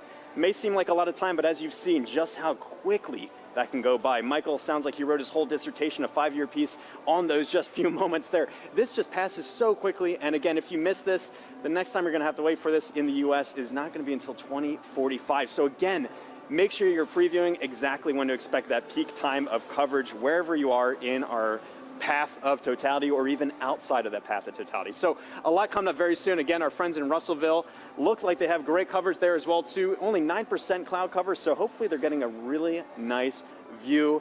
But let's check in with Jasmine up there to see. Hopefully you're looking good for there. How's it looking up in your way up in Russellville? I'm just looking this way. Everything is looking absolutely fabulous here in Russellville. We could not have asked for better weather. So we are back here in the downtown depot area, and joining us now is heliophysics expert Dr. Patrick Kane, all the way from DC. How are you feeling about your very first total solar eclipse? I'm incredibly excited. As I'm watching all of the changes, there go the crowd. As I'm watching all of the changes, I'm thinking back to the textbooks that I've read, and so it was all academic before. This is no longer academic. Yeah, so the feeling is very different than what we might read in a textbook. Patrick, just explain, describe the atmosphere around us as it's changing. Right now, as I'm looking around, of course, the temperature has been falling for the last 20 or 30 minutes, but the light is dimming, and it's dimming faster and faster and faster. It seems like it's accelerating. The crowd is definitely getting excited. I'm looking around the ground to see if I see the shadow snakes. I don't, but this is just really exciting. It really is. Honestly, like you said, we're feeling that cooler weather. Yeah. The crowd behind us just erupted. We're also feeling them fall a little bit quieter, too. Right. So we're going to take a beat of silence as we get into totality. I think we're less than about 15 seconds away. So we're going to also look over our shoulder with our solar eclipse glasses still on until we are in totality. Here we go. Just a sliver of the sun left. Getting close. Crowd's getting excited. The crowd, all around us, completely electric.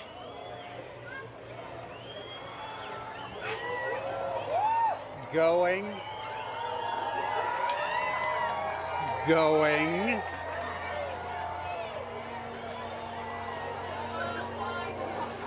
Wow. Oh my goodness. Here we are. Here we go. And the crowd goes wild. Oh my God. Wow. We got some Bailey's beads. Oh, absolutely stunning. That is spectacular. We see Venus over to the side there. And Patrick, it came and went so quickly, but we did see a diamond ring at the very beginning there. Can you describe to us what is that? Sure, that diamond ring effect is due to the moon not being perfectly smooth. It's got mountains, it's got valleys. So just like here on Earth, when we see a sunrise or a sunset through a valley, we just watched a sunset through a valley on the moon. Absolutely stunning. Oh my. So you said we could see one planet. I see it right there in the sky. Can we see any others as we're looking up? Yeah, we've got Venus on the over to one side. We've got Jupiter up here to the left of the sun. And there's the corona. Absolutely beautiful. That is spectacular. Now, you also said that this is happening during what we're calling a solar maximum. Now, Patrick, does that mean that the sun is stronger right now than normal? Not so much stronger, just more dynamic. It's changing a lot. During solar maximum, the magnetic field on the sun is more chaotic, it's more disorganized. So you see more random directions for the jets of gas leaving the sun. Right. That is spectacular. We could see a stream. All right, we are reaching that halfway mark already, 2 minutes into totality. There's even just a hint of a diamond ring down at the bottom. I can see it. Yeah, we're looking at a diamond ring from Arkansas, the Diamond State. Now, Patrick, of course, as we've been talking about it, this is part of what we are calling the heliophysics big year. You are a heliophysics extraordinaire all the way from Washington, D.C. So what does that mean? Okay, so the heliophysics big year started out in October of last year with the annular eclipse. And of course, we take a pause here in the middle to watch this particular eclipse, but then it will end on December 24th of 2024 when Parker Solar Probe passes as close as it's ever going to get to the surface of the sun within 9 solar radii.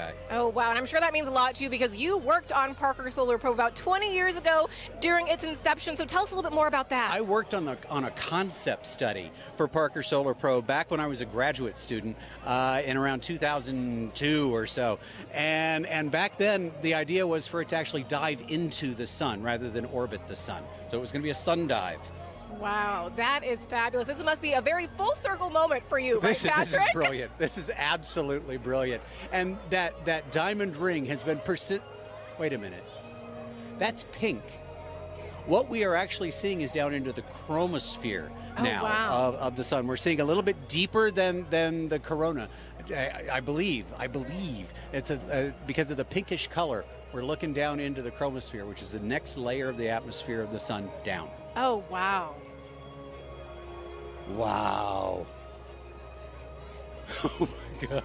This is like nothing we have ever seen here in Arkansas and like nothing we will see for the next 2 decades, right, Patrick? That's right. It's going to be 21 years before we see it again here. 2045. All right, so as we are starting to exit totality, of course, we're going to be very careful with our eyes if needed. We're going to put those solar glasses back on, of course. And the crowd just erupting, falling quiet again as they watch this magnificent moment take place. I am actually seeing bats flitting through the air. Oh, wow. Well, we will be very careful then. Well, yeah. And why is that, Patrick? Again, those nocturnal animals are coming out, right? As far as they're concerned, it's nighttime. It's time to feed. So they're coming out to feed on all the mosquitoes we've been swatting. Okay, got it. We'll be very careful for all those nocturnal critters around us right now. All right. We are getting closer. Get ready to put those glasses back on. All right. We're putting those glasses back on. The crowd wow, a second diamond ring seen from right here in Arkansas, the Diamond State. Absolutely stunning. Outstanding. Beautiful. Patrick, we're going to turn around now and just one question I really do have to ask you before we let you go is, are you Team Sun, Moon, or Earth? I am Team Sun. Team Sun all day long. Fantastic. I figured from a heliophysics expert like you. We want to thank the city of Russellville for hosting us, Arkansas Tech University, and our telescope feed operator, Joe Mattis. Thank you so much. Now, let's get back to James Traley over at Kennedy Space Center. James, back to you. Yeah, thanks so much, Jasmine. What have you guys had there? So you were just right here in Russellville. You can see that shadow has now officially moved off and is on our way to our next target, which is up here in Carbondale. Carbondale is one of those very lucky cities because back in 2017, they were right at that intersection point of the 2017 eclipse across America. They're there again this year, but the difference is they're going to have a much longer slot. In 2017, they only had 2 minutes, 40 seconds, and that's not as much as they're going to have this year, which is 4 minutes and 10 seconds in the totally eclipsed sun. A really great viewing window for them to really take in this big moment. Very exciting to be able to track that for them as well. And also some details about this tool here as well. If I click onto their eclipse time here of 1:59:15 local time, you notice this little icon comes up here. This is actually simulated based off real data from the Parker Solar Probe of what we expect the corona around the sun to look like. And as you just heard, the sun's a lot more active this time around. It's kind of like a wild hairball, if you will. Lots of different streamers and things streaking off the sun. So you've been seeing already in our coverage some really cool activity around that sun's corona. If you're really lucky and the timing is just right, you might get a coronal mass ejection streaking off the sun. Hoping that someone on our path gets to see that today. If you do, be sure to send us the photos. We'd love to see that as well. One other cool feature about this tool, too, is you can see the actual path that the moon is going to be taking across the sun. And all of this plays in real time if you time it up well. And so you can actually see, if I go to our live moment here, this is actually playing as what we're expecting in real time, the movement of the moon across the sun. Carbondale just had a little crescent there, and you can see that shadow is really closing in on them very quickly. Let me turn off that 2017 path and zoom in a bit here. You see there, nearing totality in just a few moments, and their weather is looking great. We've been checking in with them all morning and afternoon. 27% cloud cover. That time at totality is coming up at 1:59:15. Really excited. And then it's going to be kind of bang for a while afterwards for a lot of our sites. We're going to be moving on to Indianapolis, all the way up to our final target in Holton, Maine. There is a lot coming up. And even, again, still, if you're outside of that path of totality, have your glasses at the ready to be able to observe that partial eclipse. This is going to be going on for a while. But for now, let's take a look at Carbondale and see up close what it's looking like. How is it looking over there in Carbondale?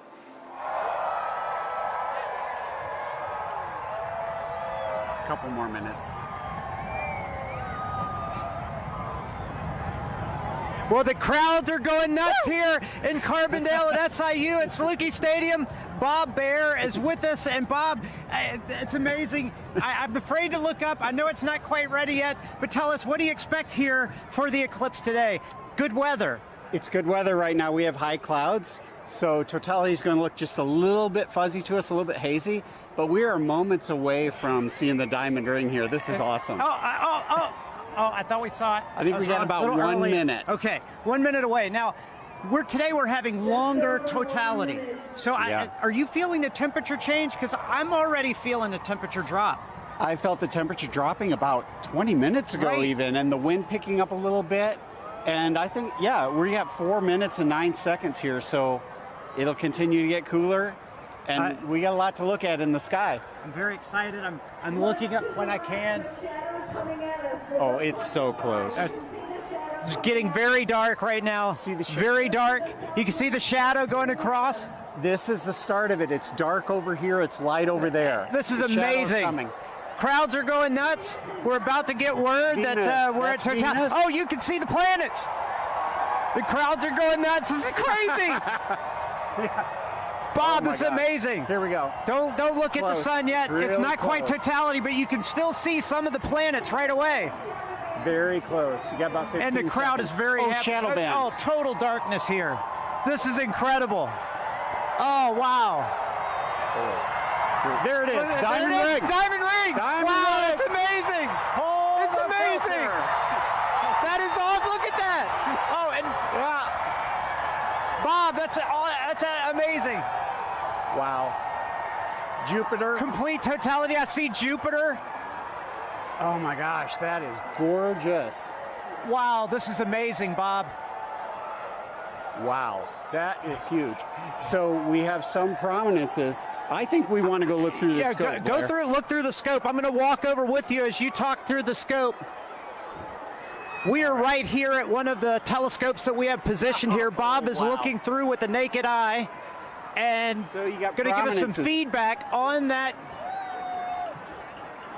Maybe some prominences we're seeing. What's amazing is how dark it is compared to 2017. Much darker, a lot more astronomical features. We have seen Jupiter, and I believe what planet is that, Bob? That's Venus to the right. That's the Venus. Can't quite see Mercury. I think it's obscured by those light clouds. Yeah, light clouds. But 360-degree sunset around us. This is amazing. It's going to get darker. It's going to get darker. It's going to get darker. Wow, this is already pretty dark. We are not in the middle of the shadow quite yet. Wow. Did you see it? Yeah, timer started.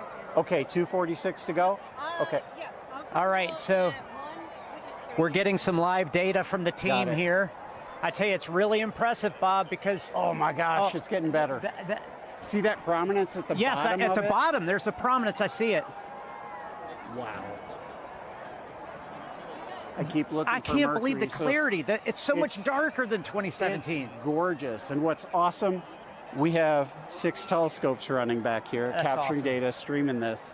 And that's a big important part here. This is not just capturing image to share with people watching the show. You are actually capturing scientific data that can be used by scientists everywhere. We are, and we've seen totality across North America so far in Mazatlan. Now we're experiencing it ourselves, and we'll experience it after this on the Jumbotron from the other dev sites. It's like the most amazing eclipse train you could ever ride on. Wow. This is a bit better than 2017. Without a doubt, without a doubt. No cloud. And you know what's interesting is the crowd is quieting down. They seem to be experiencing the moment, taking it all in. A really special moment here. Look at that. So we must be getting close to the center. Where are we at? 2 minutes? So 1 minute, 30 seconds. The corona's looking brighter because our eyes are adjusting now. I mean, that is amazing, Bob. And how much corona you see. I mean, like just last time I didn't see that much. Visually, there goes a bat. It's a bat flying over the crowd. Oh yeah, we talked about the animals. Now we see them becoming active. We found a Luna moth earlier as well. But that corona is about 4 times the diameter of the sun. That is massive. That is amazing, Bob. And I'm really curious about that prominence at the bottom. Have you looked yet, Blair? You have to look. I haven't looked. So take a look. So Blair's looking through the scope now. Oh my goodness! Totality. No, that one right at the bottom is significant, Bob. It looks like a coronal mass ejection, but don't fact check me on that because I'm just a novice. But there's actually 2 on the Bob. You got to look at that. Yeah. There's 2. Look at the 30 seconds. William. 30 seconds left in totality. Jump in there. Take a look. It's great because we have telescopes out here for people to look at and actually see total eclipse through it. Corona. And we're getting close. I don't know what you guys are seeing on television. But 10 seconds. We got to cut it off. Okay. All right. Here we go. 10 seconds before we need to put our glasses back on. Okay. Oh, sorry. You're good. You're good. We put the cap back on the telescope to make sure nobody looks. What an amazing event, Bob. There's the diamond ring. There's the second one. Oh, snap. Oh, that's amazing. It's like it was scheduled. Yeah, somebody had the timing right here. Oh my God, gosh. that's amazing. We will see shadow bands again here. You hear the crowd. Everybody's excited. There we go. What an amazing moment here at Saluki Stadium. Oh my gosh. With Bob Baer and 10,000 fans, all loving every moment of it. Bob, some final words. Well, I think we just had an eagle fly over. Okay, so but incredible. Well, that's one of those things you said. We saw animal reaction, we heard it, we felt it. It was wonderful. So we got to keep an eye out for shadow bands. We're going to see them again in about 1 minute on the ground here. Okay, so we'll keep looking for those shadow bands on the ground, but I got to tell you guys back at the studio, I know you guys have seen eclipses already. There's still some to come, but what an amazing moment. Back to you guys. Good weather all the way to the end. Thank you, Blair. We are in Indianapolis. We are almost at totality. With me, I have Nikki Rail, the Associate Director for Flight Programs for the Heliophysics Division, and Denise Hill, NASA's Outreach and Communications Lead for the NASA Heliophysics Division. You guys, let's get our glasses on. And you can hear the crowds start to roar as everyone gets on their glasses. We are so, so close. Ladies, what are we seeing right now? I mean, just the ambiance of this moment. It is beautiful. We're just seeing a really small crescent, but the light all around us, it's so dusky. And I'm just odd. It is. I'm feeling a temperature drop already, which I can't believe. It's feeling cooler. The crowd is starting to go wild. Yeah. We're still seeing them Here we crescent. go. Here we go. Getting all close. right. We are so all right, close. and the best soundtrack you could possibly ask for in the background here. Absolutely. Oh, we're so close. Okay, just a little bit left, and you can really hear the crowd taking here we off. go. They're starting to go wild. Here we go. Yeah, here we go. There we go. We're so close. Here we go. Almost. Almost. There. We are so, so close. And we... Oh my gosh, there's that bright diamond ring. All right. Oh, wow, look at that. I can see the... Yes. Oh my gosh. I can actually visualize the corona. I've always wanted to see that. Wow. Look at that. Fantastic. Oh my God, it's gorgeous. Oh my gosh. Absolutely An incredible sight. And dark. Wow. Look at how dark it is. Oh my gosh. And you can really see those streamers coming out right now. I'm seeing some bright bright lights around where we're seeing cratering, and I can see those streamers coming out of the corona. And are those Bailey's beads? Are we seeing any Bailey's beads? We were seeing some Bailey's beads. They're transitioning out a little bit, but yes, those bright light where the sunlight is shining through craters on the moon, mountains and craters. And look at those streamers of the corona. It is putting on a show. Moly. And it is dark. Holy moly. It is dark. I got to take a peek at the crowd right now. Oh, look at the crowd. Oh the crowd is absolutely going wild.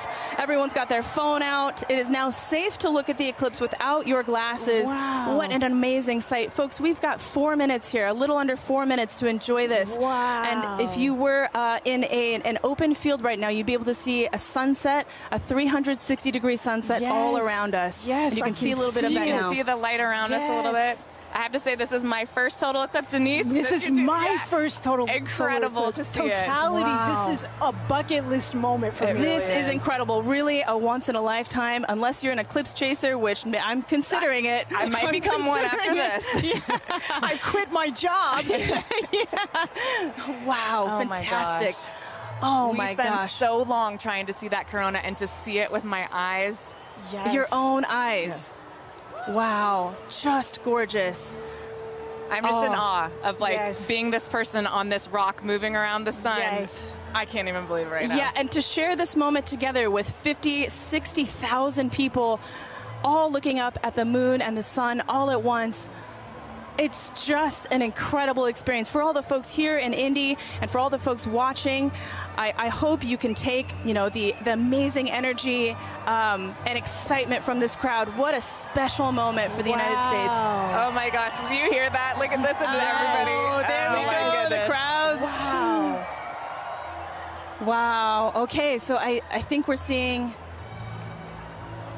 Yep, those beautiful prominences. The corona is just putting on such a show right now. It's got my full attention. Wow. That's all I can watch. Holy cow.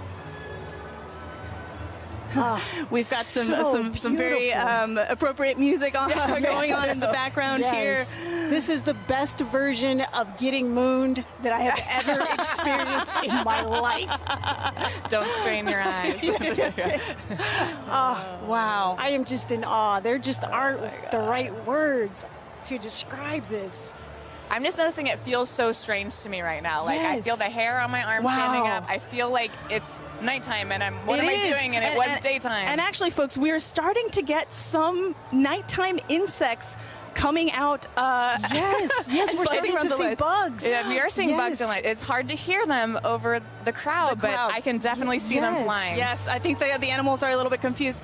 Nikki, while I have you, we've got a lot of programs at NASA looking at the sun. No eclipse glasses required. As the Associate Director of Flight Programs, tell me, what can we expect NASA to be sending to the sun in the next few years? We are so lucky in the midst of this incredible time of solar max. We're getting ready to... I'm seeing a diamond ring right now. The diamond ring.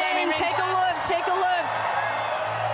Put your glasses back on. Be safe. That is the diamond ring, folks. Wow, spectacular. Oh my gosh. You can even hear fireworks in the distance. Yes. Oh my gosh. And the light is already starting to change. It really is. You can wow. And the crowd getting fired up. You can hear the crowd just loving every second of it.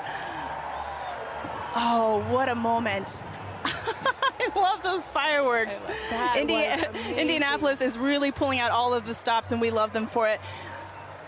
I also want to take a moment here to thank our two telescope operators, John and Dana, who have been providing these telescope views for us there from Ball State University. Thank you very much to John and Dana. All right. It's like somebody flipped the lights back on. It's like a light switch flip. This is so crazy. And I can feel it warming up already. Yes. Wow. This is so amazing. Incredible. Well, this is an incredible moment, and an incredible moment for the Helio Big Year. Ladies, thank you so much for joining us. This has been fantastic. Thank you for having me and sharing this. I'm so excited to be here and to see this incredible sight. Absolutely. Megan and Sarah, back to you. Oh, that was so fun to experience, and I can't wait for us to do it now. Take a look at this drone shot where you can see it definitely got noticeably darker. We feel it here. It's colder. The crowd is cheering now. They're ready for totality here in Cleveland, Ohio. We are about 3 We are less than 3 minutes away, 2 minutes and 18 seconds away from totality here in Cleveland, Ohio. The crowd over here to our right really going feel the crazy, excitement. feeling the excitement. I'm ready for this. How are you? Yeah, it's super cool. It's all of a sudden it's really getting dark and you're starting to feel it. Yeah, So cool. It's like they just dimmed it out. Now it's like night. This happened within the last like couple of seconds. But let's take a look around because obviously we're not the only ones enjoying the total solar eclipse today. We have some we have some eclipse viewing events that we've seen around the country. So why don't we take a look at some of those? Wow. Oh my gosh. So this is cool. Times Square. That's the NASDAQ tower. And they are taking our feed live right now. And we're seeing awesome. Cleveland, Ohio sun. They're only going to get a partial eclipse today, but they get to watch our eclipse with us. So. Yeah, I'm really glad that they can do that. Wow, look, that sliver of a crescent just left. It's actually perfect on that building. It's beautiful. The shape of that building, right? And we can see some people in the foreground taking a look, stopping to watch. It's hard to stop in Times Square, right? But they're stopping to take a look at this with us. Beautiful.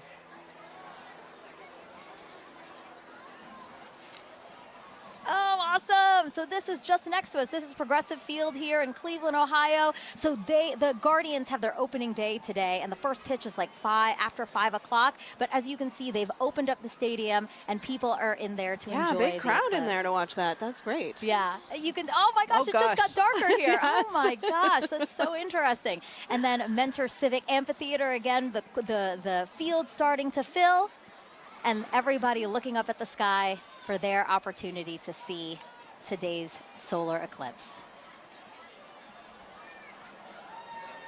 This is us back here in Cleveland. Everybody looking up at the sky. We have 30 seconds until totality here in Cleveland, Ohio. Oh my God, I have goosebumps everywhere. Everybody's starting to cheer. I might cry. I kind of feel like crying. This is so cool to see. It's getting so dark so fast. Wow, it's like night just descended on us. And look at the crescent slowly disappearing. Crowds cheering here. Cell phones up, cameras up. 5, 4, 3, 2, 1, and totality. Totality, everyone.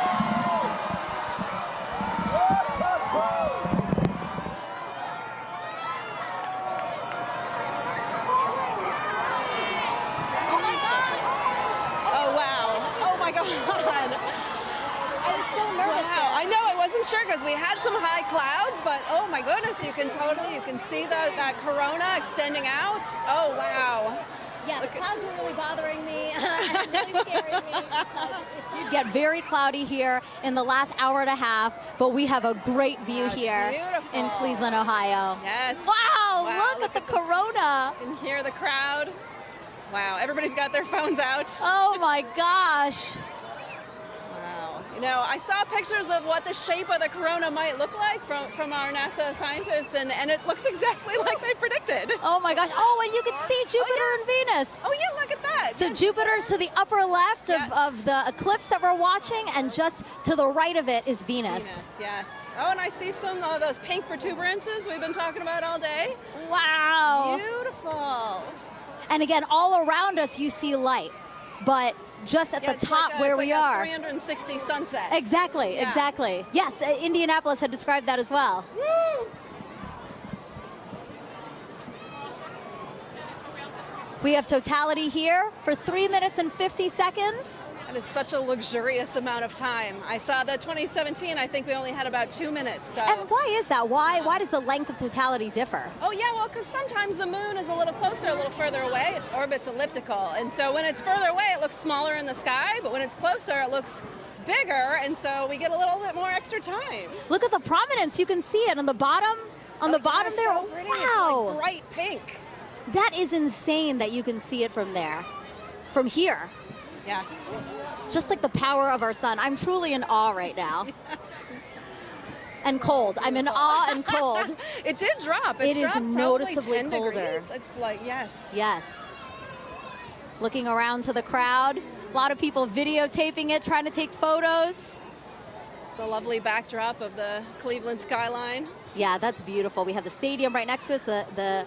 Oh my gosh. And again, thanking the Great Lakes Science Center and NASA for hosting this event here in downtown Cleveland, Ohio. And it's great to like sort of join humanity to all come together at once and experience this together with such a great group Look at the of screen folks. right now. Here's a shot of the skyline. Oh, wow, the sky looks on fire.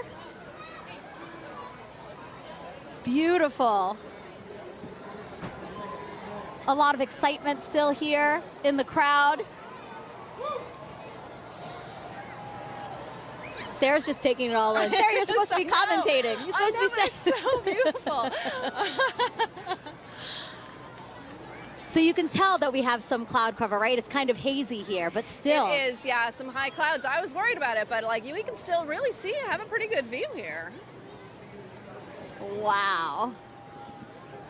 And again, this is so rare for people here in Cleveland to see a total solar eclipse. The last time was 1806. Yes. The next time, guys, 2444. That is incredible. I hope everybody took the time to come outside and witness this today. Oh my gosh. You can still see that prominence. Again, talk to us about what a prominence is. Yeah, so that pink color comes from the helium in the sort of outer atmosphere of the sun there. Oh, it's beautiful. And it gives off that pink glow. Yeah. Wow. Totality ending here. Wow, there's the diamond ring. Oh! Time to get your glasses back out. Time to put your glasses back on, everyone. That's your cue. Glasses back on. We get Wow. that diamond ring. Wow. What an amazing experience. My first total solar eclipse. Yes. Let's see what they think about this in Niagara with Daryl Nail.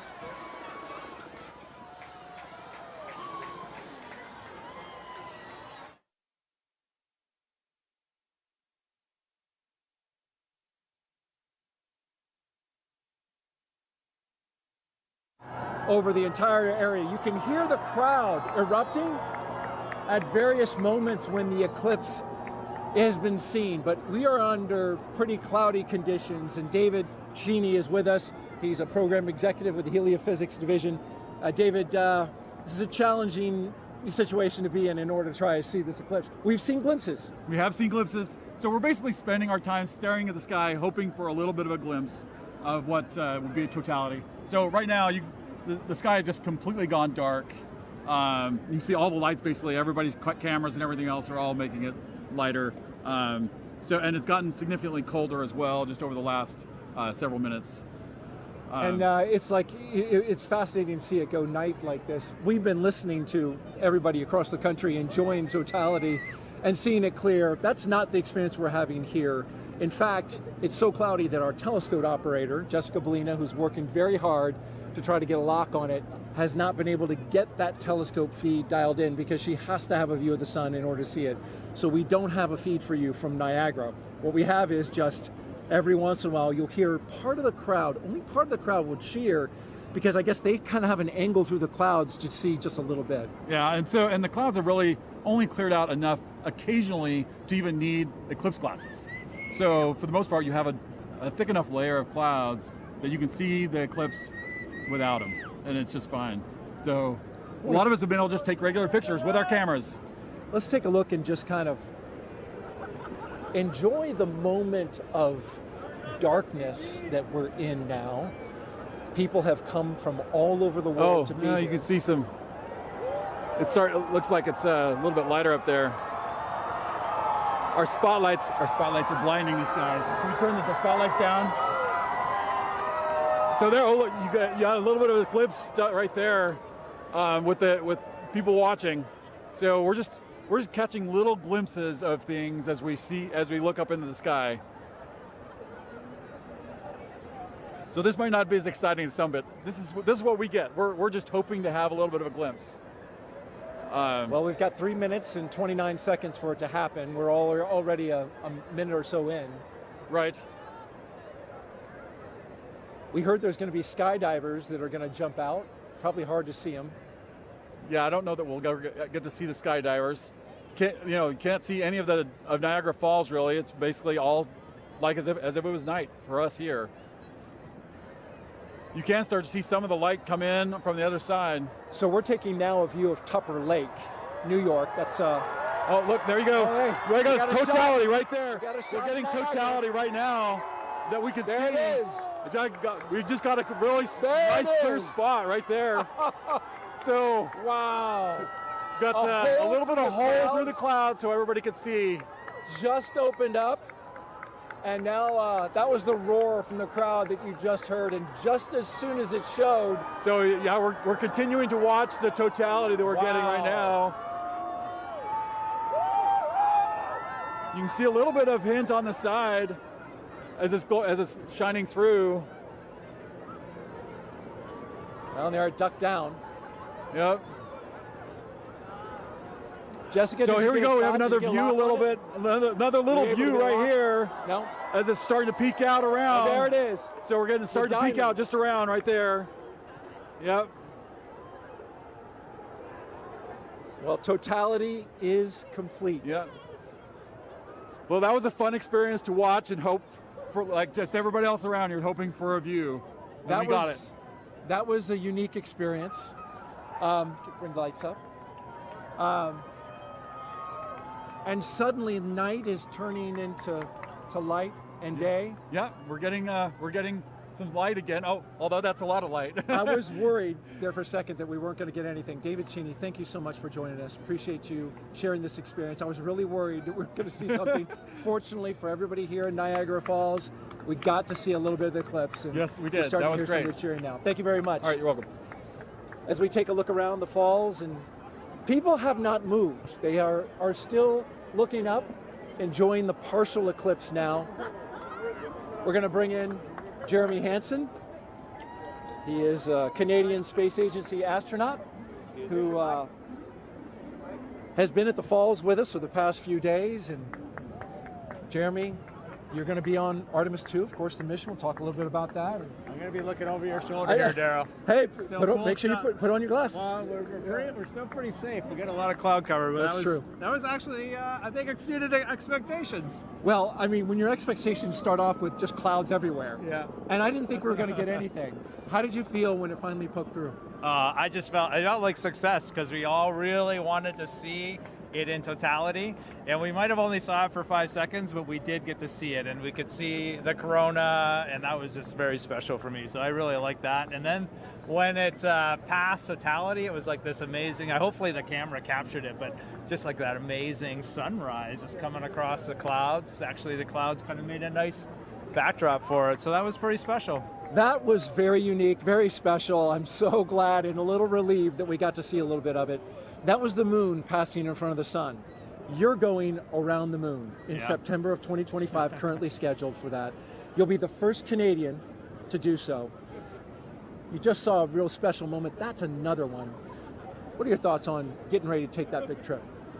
You can imagine I have a lot of thoughts about Artemis 2 and what Reed, Christina, Victor, and I are getting ready to undertake. But if I have to boil it down, a lot of it comes down to pride. I'm really proud of humanity for taking on these big challenges. We're really proud of the United States for their leadership, for creating this opportunity where other countries can express our genius, bring real contributions to the program.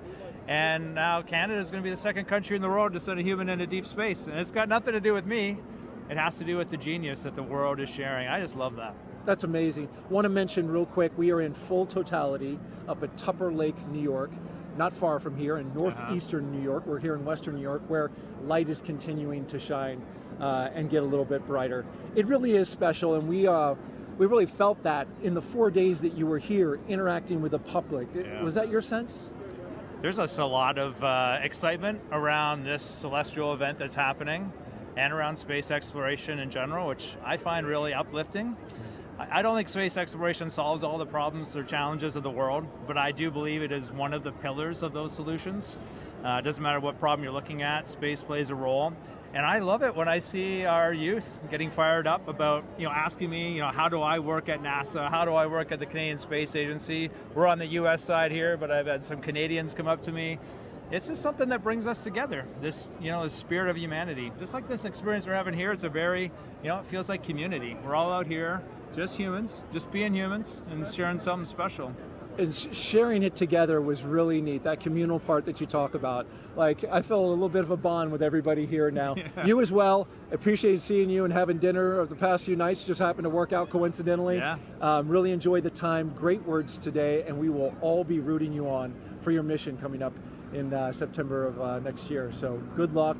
Be safe. We'll be rooting you and your crew on. Thank you, Jeremy. Yeah, no, we'll take it. I appreciate that. And I don't know if you saw it when you were on camera because you were busy, but the birds, they just went nuts in Totality. Did you see that? No, I didn't see it. They're all up here. They came out of the woodwork. I mean, there's been birds all day, but it was sort of like birds filling the sky. I thought that was really neat to see. Anyway, thanks for having me today. It's a pleasure to be here. Thank you fill that out in your Citizen Science Journal. Make sure you put that in there because we're doing that. All right, thank you, Jeremy. And I just want to say thank you also to New York State Parks, Niagara Falls specifically. We couldn't have done this without you. So thank you very much. Definitely. We're going to throw it now to Kennedy Space Center where James Traley is tracking Totality at Tupper Lake. James? That's right, Daryl. Yeah, we are still in Totality in Tupper Lake. We are nearing the end of our eclipse across North America. You can see our last target of the day, Holton, Maine, is all the way up here, almost off your screen. This speed of the eclipse shadow is moving so quickly across. The ground speed is about 2,000 miles per hour, so that is a fast clip. If you're in the path of totality, really take full advantage of those few fleeting moments to observe this moment. If you're not in that path of totality, or if you missed it, hopefully you didn't miss it because we've been tracking it all day here showing you. If you did miss it, I'm going to zoom way out here and show you what to keep an eye out for in the future. So this is going to be the eclipse path in 2045. We're going to come through parts of Montana into North Dakota in 2044. 2045 is the next big eclipse across America. That's actually going to come, oops, I didn't draw here. There we go. That's going to come all the way from California into parts of Florida there. That is in 2045, so a long time to wait. So really take full advantage of those fleeting moments to be able to observe this moment. I'm going to click on Burlington here, who are also in that path of totality, experiencing that right now too. So just an incredible moment to really see all of this. And Tupper Lake, again, they're still, I think, experiencing that last fleeting moment there. That is just moving off. You can see that is officially now moved off Tupper Lake. Really a fantastic shot. They have that now, that diamond ring effect, that really beautiful shot there. This is, again, such a quick moment, and this doesn't happen very often. It's really a once-in-a-lifetime moment, so take full advantage of this. You can see just how close we are now to Holton, Maine, who are our last stop of the day on our NASA coverage here. This is then going to continue on into parts of Canada and beyond. Holton, Maine, they had some snow past couple days. It seems to have cleared up quite a bit more for them. Really hoping that that holds out for them. They are expecting a duration of 3 minutes and 20 seconds to be able to observe that totality at 3:32:05 local time. Really excited to see that view. You see that shadow creeping so quickly up to them up there. So let's check in with Angelique, who is up there in Holton, Maine. Hopefully it's beautiful weather for you. How's it looking up there, Angelique? James, it is looking awesome up here. We are just a few minutes away from totality. You can hear people announcing it in the back, and people are getting excited, as am I. And here to share in all of that excitement with us is actually Dr. Eric Smith, the program scientist for the James Webb Space Telescope. Eric, it's so great to have you here. Oh, it's great to be here, Angelique. This is really exciting.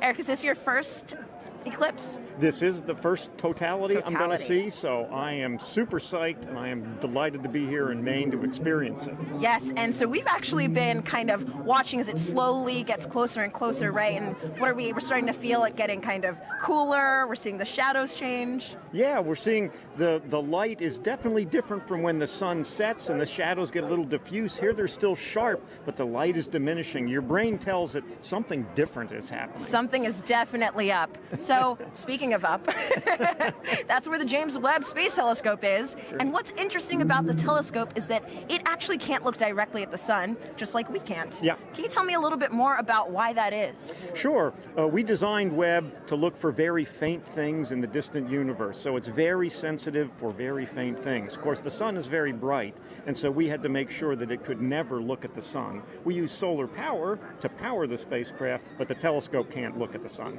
That makes a lot of sense. Now, as it's starting to get a little bit closer to all of the cool phenomenon, the Bailey's beads, the diamond, let's go ahead and put on our glasses. All right. So that we can look up and continue chatting. Wow. Just a little tiny Just a little bit left. That is incredible. Wow. So, Eric, I have a couple more questions for you. Another thing that I was wondering about is how we can use actually eclipses to study exoplanets, which are planets outside of our solar system, using, I think, the transit method. Is that what that's called? Yeah. Right now, during an eclipse, the moon Sorry, you can hear everybody getting excited. We're getting very close to totality here. The moon is transiting in front of the sun just the way planets that orbit around other stars transit in front of the star. So Webb can look at those exoplanets and use the transit just like we're staring up at the moon transiting the sun. Gotcha.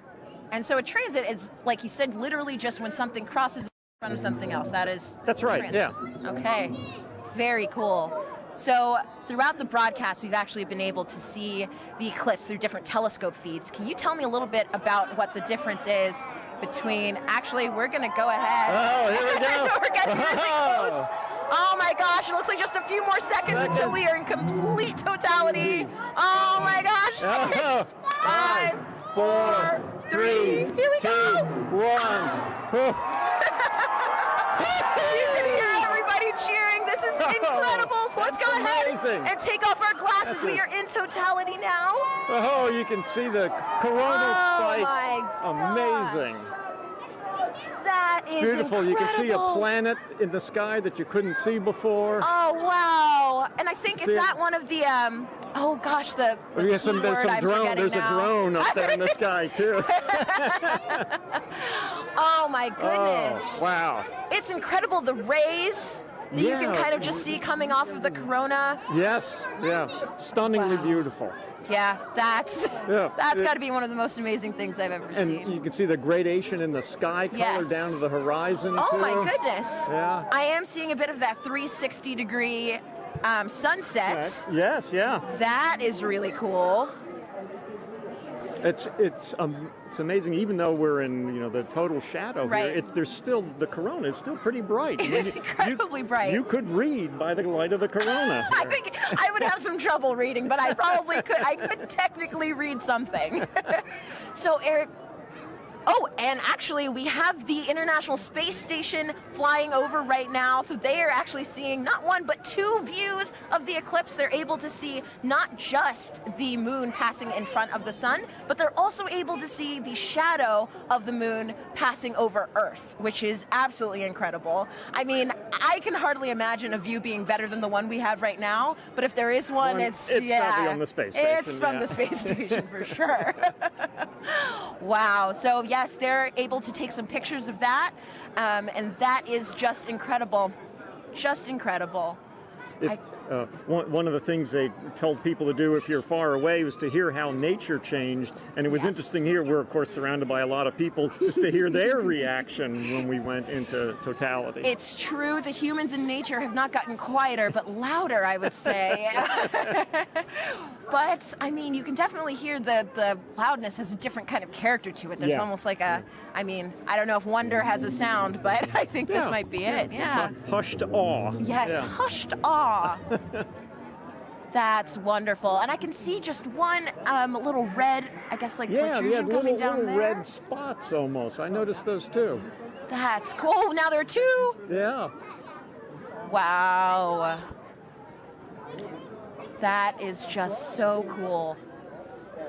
Yeah, I like the 360 sunset. It's a little hard to see behind us, but it's... oh, we've got at least one or two drones. Yeah, some... our robot overlords.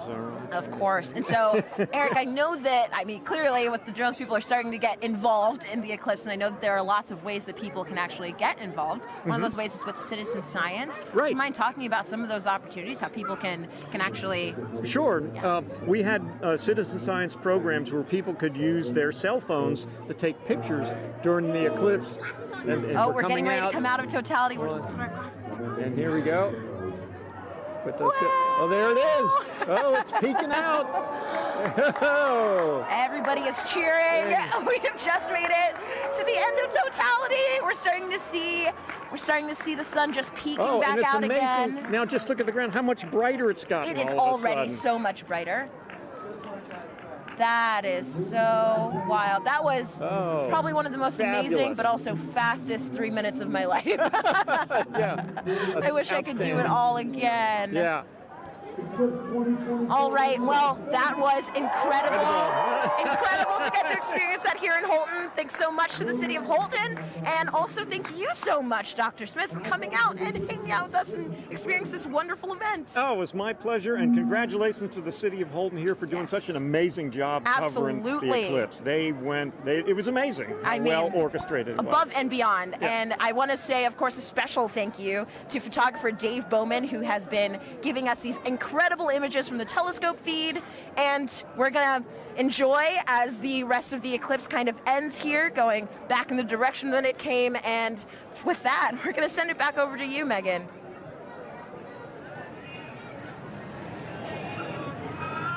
Alrighty. Thanks, Angelique. So, Gina, I mean, what do you think? Like, we literally have just watched the eclipse travel, what, about 2,600 miles? It's going across Mexico to Maine. Yes. In, like, what, about 88 minutes? That's right. It's so fine. fast. That 1,900 miles per hour that the shadow is traveling. I mean, did you have a favorite location?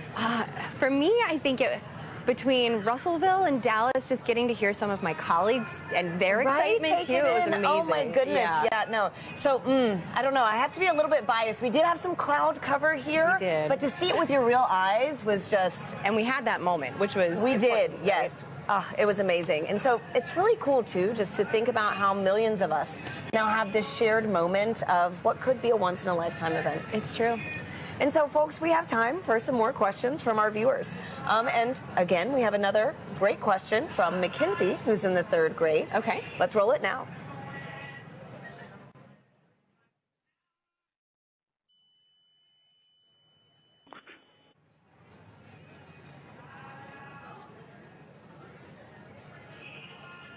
Hi, my name is Mackenzie. I am in 3rd grade. My question is, what is the difference between a lunar eclipse and a solar eclipse? Thank you for that question, Mackenzie. Okay, let's talk about the difference between the eclipses. Now, the solar eclipse that we had today is when the moon crosses between the Earth and the sun.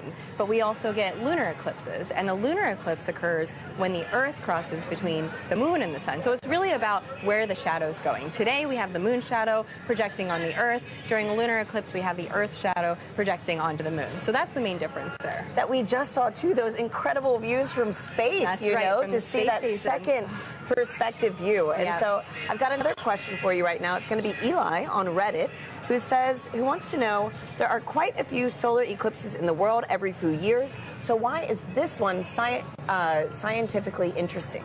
Okay, so yeah, we do get solar eclipses and lunar eclipses maybe 2 to 3 times a year. However, the total eclipse that happens today, total eclipses are about every 1.5 years. And that is a rare opportunity for us to look at the corona, study the corona in a way that we can't do during the other types of solar eclipses that we have. So and during the solar maximum. Exactly, during the solar maximum. So for this one particular, you know, we were talking about the solar activity that we were seeing on the limbs during the totality. Yeah, there's just a bunch going on today for this eclipse. And so too, right now, we've got another incredible view. Oh, look at that. These are live views from space, which is just mind-blowing in general. And now we're also to see the moon shadow across the Earth. Wow. It is just amazing. So, you know, Gina, too, thinking about how many people across North America today witnessed this one moment, it's a good reminder that humanity has been experiencing these eclipses for centuries. And, you know, there are different meanings for these events in different cultures. Let's check in with Joy in Dallas to learn more about indigenous astronomy. Joy. Hi, and welcome back to Dallas, Texas. I'm with Dr. David Begay. He's an indigenous astronomer and also a member of the Navajo Nation. David, thank you so much for joining us. So when people think about science, they might be thinking of Western science. So, David, how does that relate to indigenous science? And what did the total eclipse mean to the Navajo people? I think the knowledge on the eclipse goes way back. From time immemorial, I'm told by my elders. And they knew that when you look at the sun directly, you can damage your eyes permanently. And so they knew that about the danger of looking at the eclipse with the naked eye. So people were encouraged to go inside to ensure that people weren't looking up, especially the kids. So it goes way back. And as far as eclipses, it's a time of renewal. The sun alignment with the moon and also the earth alignment. The whole cosmic cycle goes through a regeneration process. It revitalizes the process. And so it's a gift that goes on for many years, over and over. It's a cycle. And as far as science goes, there's different definition of science. Thank you, David. Maybe we can cover it. Thank you. It's been an honor chatting with you. So thank you to everyone here for joining us. Thank you for the Arboretum for hosting us for this very, very magical moment. This has been an experience of a lifetime and one that I definitely won't forget. So let's head back to Tahira and Gina in Kerrville, Texas. Thanks, Joy. We're joined now by Jamie Favors, the director of NASA's Space Weather Program, to tell us more about some cool science that launched today during the eclipse. Welcome, Jamie. Thanks, Tahira. Hey, Jamie. Hey, how are you? Good. And so can you tell us, why did NASA launch rockets before, during, and after the eclipse today? Sure. So it's really to capitalize on this really unique situation. Things like this happen every day. Going from daylight to sunset into darkness.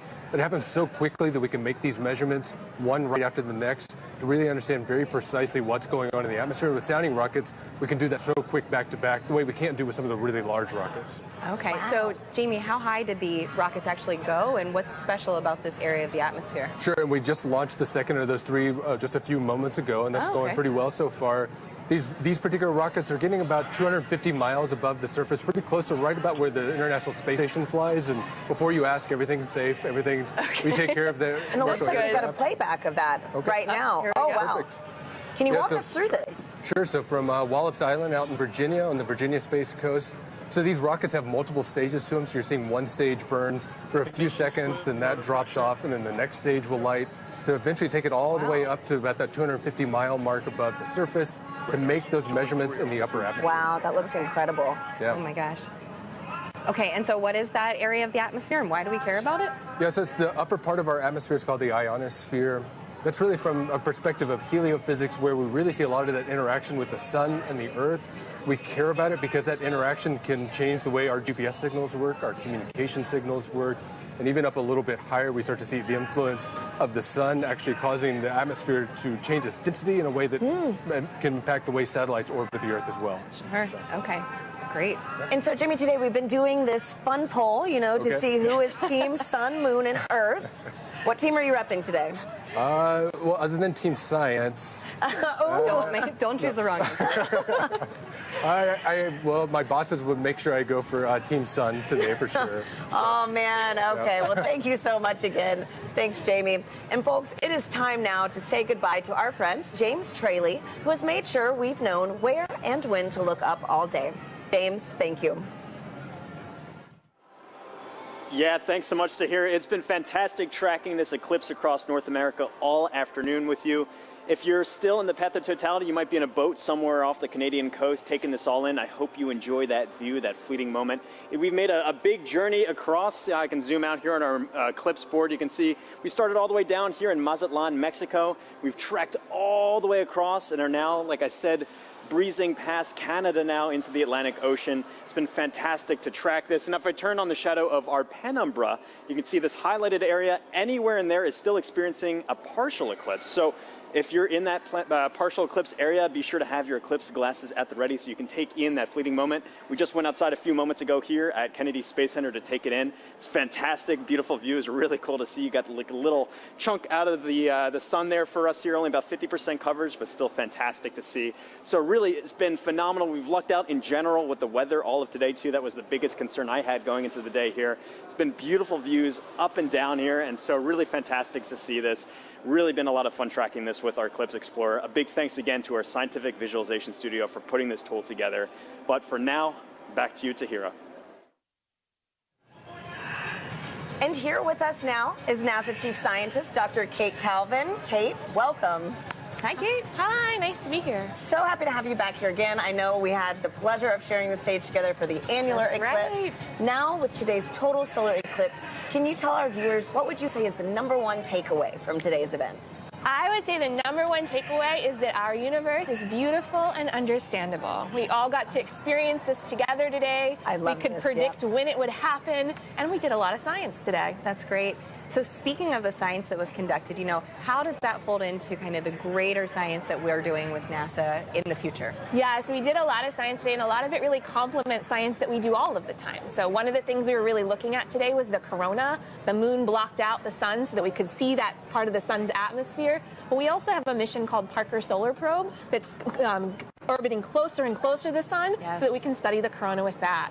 We were also looking a lot at how the eclipse affected Earth. So we had a citizen science project that looked at how the eclipse changed temperatures and clouds. We have a mission that launched 2 months ago that's studying clouds all the time, a mission called PACE. Awesome. That'll tell us more about oceans and atmosphere on here on Earth. And one of the other things we do is we develop instruments called a coronagraph. So the moon blocked out the sun today so that we could see that corona, but we can make an instrument that does that. And so we have an upcoming mission called Nancy Grace Roman that's going to block out the light of other stars so we can see what's flying in here around them. Amazing. So much going on for the sun at NASA, honestly. Right. And I understand that the Heliophysics Division has a big sun celebration going on right now, the Heliophysics Big Year. Kate, could you tell us how we could get involved in this and really just celebrate our star? Yeah, this total solar eclipse was just one event in a series of this Heliophysics Big Year. We're working towards Parker Solar Probe's closest approach to the sun, and we have a lot of activities where you can engage in our science and learn more about the sun. And if you want to know more, you can find us on social media at NASA Sun. Fantastic. Wonderful. Thank you so much, Kate, for being here with us. It was really special to share this moment with you. Thanks, Kate. It's nice to be here. And Gina, this has been an honor. I mean, my goodness, to have the annular eclipse with you, then to share this total solar eclipse with you. I know. Thank you so much. And do you have any final thoughts? This was amazing. Annular was great, but to hear the energy here. The total was so just great a whole nother level. Both of you, Yeah. Once again, thank you for having me. Absolutely. And a big thank you to the city of Kerrville, Texas, the Parks and Rec team, and all the people that made today's incredible event possible. I also want to thank our telescope operator Catherine Troach, for those great views of totality here in Kerrville. Folks, that is a wrap from Kerrville, Texas. Back to you in Cleveland. Thank you to Hira and Gina, and also Kate Calvin. And now check out who we have here at the host desk, the pastronaut himself, Josh Dobbs, who just signed on as quarterback for the 49ers. How do you feel about that? I feel good. It's exciting times. Obviously, I spent a couple years here in Cleveland, got a chance to have some fun over at NASA Glenn during my time here.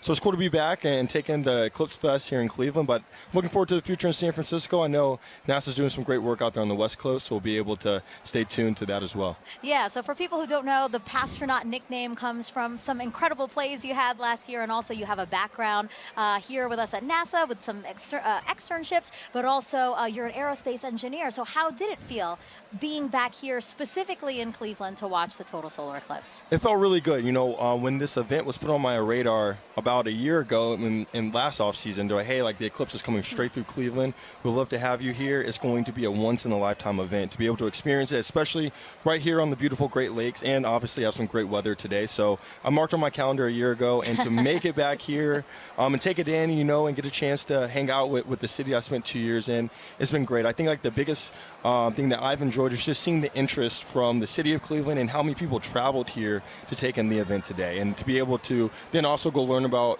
the future of NASA and the future of space exploration as well at the same time. It's a once-in-a-lifetime opportunity to take it in, and it's been an honor to be here. So, Josh, NASA is really committed to inspiring the next generation through discovery. Do you think maybe we created a few new future scientists and engineers here today? I think so.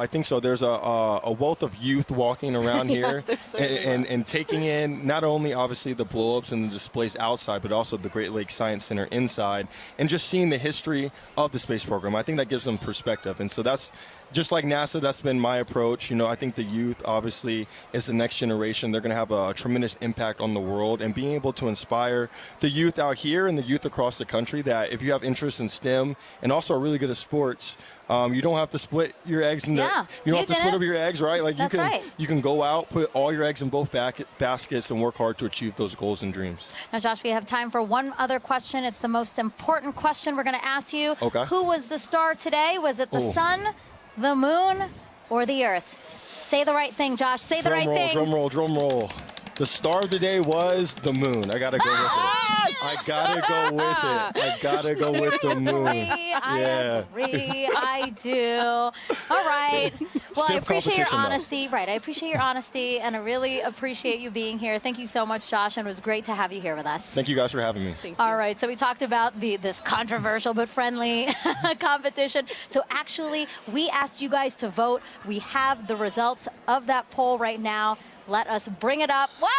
Hey. All right. Congrats, Sarah. Come on. Congrats. Thank you. Team Earth, Thank 26%.